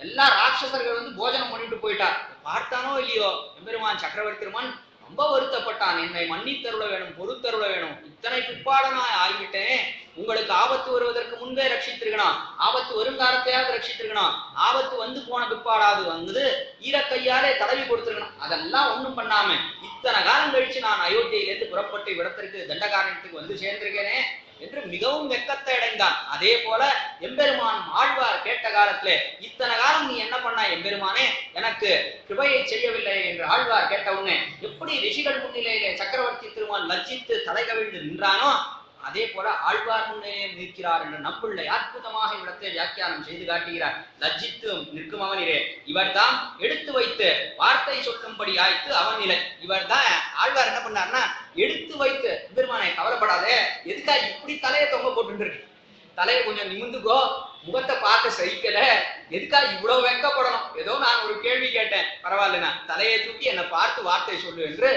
நிமிர வைத்து வார்த்தை சொல்லும்படி ஆயித்து அவனுடைய நிலைன்னு நம்பிள்ளை அற்புதமா தெரிவிக்கிறார். நிலை இவர் தான் எடுத்து வைத்து வார்த்தை சொல்லும்படி ஆயித்து அவன் நிலை. சைத்தன்ய பிரயுக்தமான ருச்சிதான் ஸ்வரூபாதிரேகி அன்றிலே. சைத்தன்யத்துக்கு சேர்ந்தது ருச்சி. பெருமானத்தை ருச்சி பண்றோம், நம்ம பக்தியை சேர்த்துறோம். இது எதுக்கு எதோட சேர்ந்தது அப்படின்னா, இது சைத்தன்யம் நம்முடைய ஞானம் இருக்கே, ஞானத்துக்கு சேர்ந்தது. ஞானத்தின் காரணமாகத்தான் நாம் எம்பெருமானத்துல ருச்சியை காட்டுகிறோமே தவிர அதற்கு மேற்பட ஒன்று கிடையவே கிடையாது. இந்த ருச்சி எங்கேயாவது நமக்கு அவனை பெற்று தருமான, பெற்று தரவே தராது ஒரு காலத்திலையும். என்ன பண்ணும், எம்பெருமானிடத்துல ருச்சியானது மேலும் மேலும் வளர்க்கப்படுகிறது, அவ்வளவுதானே தவிர ஒரு காலத்திலேயே அவனை இது பெற்று தருவது என்பது கிடையவே கிடையாது. இது சைத்தன்ய காரியம், தன்னுடைய ஏற்படுகிறது, ஞானத்துக்கு சேர ஏற்படுகிறது என்று காட்டுகிறார். உம்முடைய பிராப்தியம் வெற்றீராகி அதுவே அமையாதோ என்ன பார்த்தா எம்பெருமான் தலையை நிமிர்ந்தான். உம்முடைய பிராப்தியம் பெற்றீராகில் எம்பெருமா ஆழ்வீரே, உமக்கு பிராப்தியம் கிடைச்சுடுத்து. நீ என்ன ஆசைப்படுறேன், நல்ல தெளிந்த ஞானம் வேணும், நம்ம இடத்துல எப்போதும் பக்தி செலுத்த முடியாத ஞானம் வேணும், அதெல்லாம் உமக்கு கிடைச்சுடுத்து. நம்மையே ஆசைப்படுறேன், வாரம் புறப்படும், பரமபலத்தை கொடுக்கறதுக்கு நம்ம சித்தமா இருக்கோம், கடமும் ஆழ்வீர் என்று தெரிவித்தான். தெரிவித்த உடனே பார்த்தா சரிண்ணா அதுவே அமையும் என்றார். அதுவே அமையும் என்கிறார் ஆழ்வார். பார்த்தா சரிண்ணா போறோம், இனிமே நம்ம எம்பெருமானை கேட்க வேண்டாம் என்று அதுவே அமையும் என்கிறார். தேங்காய்க்கு இளநீர் குக்க வழி ஆராய்ந்து அன்றிலே விடாய்த்தவன் இளநீர் குடிப்பது. ஆச்சரியமா கடைசியில சொல்லி குடிச்சுட்டார். தேங்காய் இருக்கே, தேங்காய்க்குள்ள இளநீர் எப்படி வந்தது அப்படின்னு இப்படி ஆராய்ச்சி பண்ணிட்டே இருந்தா, தாகம் ரொம்ப தாகத்தோட இருக்கானே விடாய்த்தவன், அவன் இளநீர் சாப்பிடணும்னு வந்திருக்கான். இளநீரை வாங்கிட்டான், வாங்கிட்டு பார்த்தான், இளநீர் வெட்டினா அவன் கொடுத்தான். உடனே அவனை பார்த்து, இதுக்குள்ள எப்படி தண்ணி வந்தது, நீ விட்டையா, உங்க அப்பா விட்டாரா, உங்க தாத்தா விட்டாரா, இதுக்குள்ள இந்த இளநீருக்குள்ள எப்படி தண்ணி வந்தது அப்படின்னு இவன் கேட்டுட்டே இருந்தா, தாகத்தோட இருக்கிறவன் என்னைக்காவது இதெல்லாம் விசாரிப்பணும். தாகம் முதல்ல போகணும் தான் இளநீர் வாங்கியிருக்கான், விடுவிடுன்னு பேசாத இளநீரை குடிச்சு தூக்கி போட்டு போயிட்டே இருக்கும், அதான் பண்ணுவனே தவிர ஒரு காலத்திலையும் இந்த தேங்காய்க்குள்ளே இளநீர் எப்படி வந்தது என்று ஒரு காலத்திலையும் விசாரிக்க மாட்டான். அதே போலத்தான் இவ்விடத்தை ஆழ்வாருக்கு இன்னைக்கு கிருபையை பண்ணியிருக்கான், ஆனந்தமா அதை அனுபவிச்சுட்டு போக வேண்டியதானே. அதை விட்டுட்டு இதுக்கு முன்பு ஏன் பண்ணல, இந்த கிருபை இன்னைக்கு எப்படி வந்தது எம்பெருமானே, இதெல்லாம் என்ன ஆராய்ச்சி, எல்லாம் நிர்ஹேதுகமாக பண்ணது எம்பெருமான் என்பதுதான் தேர்ந்த அர்த்தம் என்று நம்பிள்ளை அற்புதமாக எடுத்து காட்டுகிறான். இப்படி கேள்வி கேட்டவனே பார்த்தான் எம்பெருமான், அழ்வீர் இதெல்லாம் கேள்வி கேட்காதையும் காத்துன்னு இருக்கேன் பாரு, எல்லாரும் வந்தாச்சு, பரமதத்தை நம்ம அழைச்சின்னு போறதுக்கு எல்லாரும் வந்தாச்சு. சூழ் விஷம் மணிமுகில் சூரியம் முழக்கினான், ஆழ்கடல் அரகரை கையெடுத்தாடினான், ஏழ்பொழிலும் மரமேந்திய எண்ணப்பன் வாழ்த்துவன் நாரன் சமரை கண்டு வந்தே என்று மேலே ஆச்சரியமா பெரிய வாத்திய கோஷங்கள். அடுத்த பதிகம் வந்து 10ஆம் 9ஆம் திருவாய்மொழி, சூழ் விஷம் பணிமுகள் ஆறும் ஆழ்வியே புறப்படும், எல்லாரும் வந்தாச்சு என்று எல்லாம் அடிங்கடானா, எல்லாரும் நல்ல வாத்திய விசேஷங்கள்லாம் அடிச்சா ஆழ்வார் புறப்பாடுக்கு சித்தமானார் என்றவாறு ஆழ்வார் இதை மறந்து எம்பெருமார் எப்படி பண்ணினார் என்பதை மறந்து விட்டார் என்பது தேர்ந்த அர்த்தம் இடத்தை. அப்படிப்பட்ட ஆச்சரியமான அர்த்தம் எதனாலே கிருபை பண்ணினான் என்றால், எம்பெருமானை நாம் ஒரு காலத்திலையும் கேள்வி கேட்கவே முடியாது. அதே போலத்தான் எம்பெருமானாரையும் கேள்வி கேட்க முடியவில்லை. திருவரங்க தமுதனாரே எம்பெருமான் செய்தது நிர்ஹேதுக கிருபை ஆழ்வாருக்கு, எம்பெருமானார் திருவரங்கத்த முதனாருக்கு செய்ததும் நிர்ஹேதுக கிருபையே என்று தெரிவிக்கக்கூடிய 2 பாசுரங்கள் தான் அற்புதமான பாசுரங்கள் என்று இவ்விடத்திலே நாம் கொள்ளலாம். பாசுரத்தை அனுசந்தானம் செய்ய பிரார்த்திக்கிறேன். கட்டப்பொருளை மறைப்பொருள் என்ன கயவர் சொல்லும் பெட்டை கெடுக்கும் பிரா நல்லனே, என் பெருவினையை கிட்டிக் கிழங்கொடு தன் அருள் என்னும் உள்வாழ் உருவி வெட்டி கடைந்தான் ராமானுஷா இன்னும் வைத்தவனே.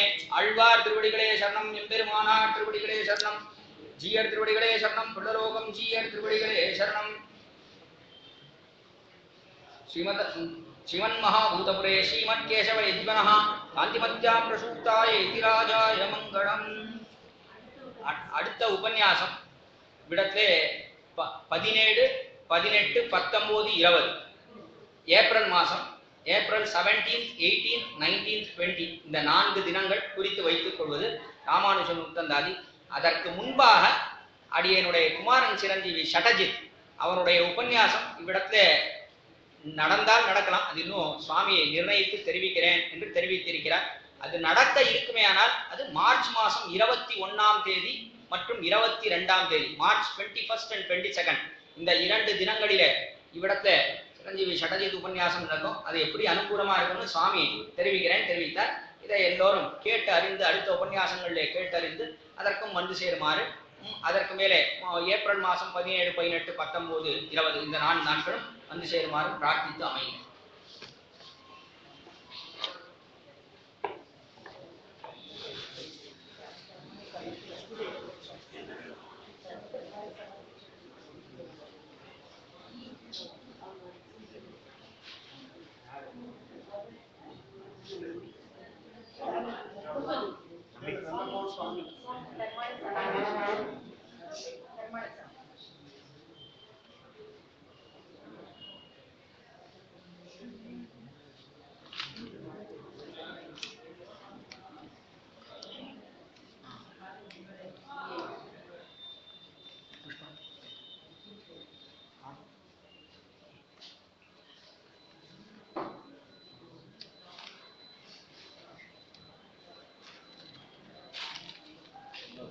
நாட்டுலகங்கள் நல்லி கமல கண்டனை கண்டனை வந்தோர் சரகோமன் வல்லவர்கள்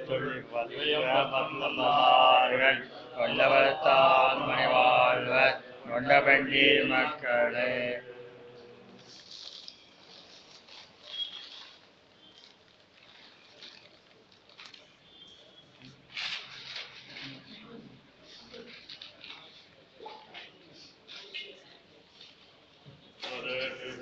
काले अव्यास पराक्रम रामानुजार्य दिव्याज्ञां वर्धतां विवर्धता रामानुजार्य दिव्याज्ञां प्रतिभासमुज्ज्वला दिगन्तव्यापिनी श्रीमन् श्रीरङ्गश्रीमन्मधुरवाय नमः श्रीशैलनाथाय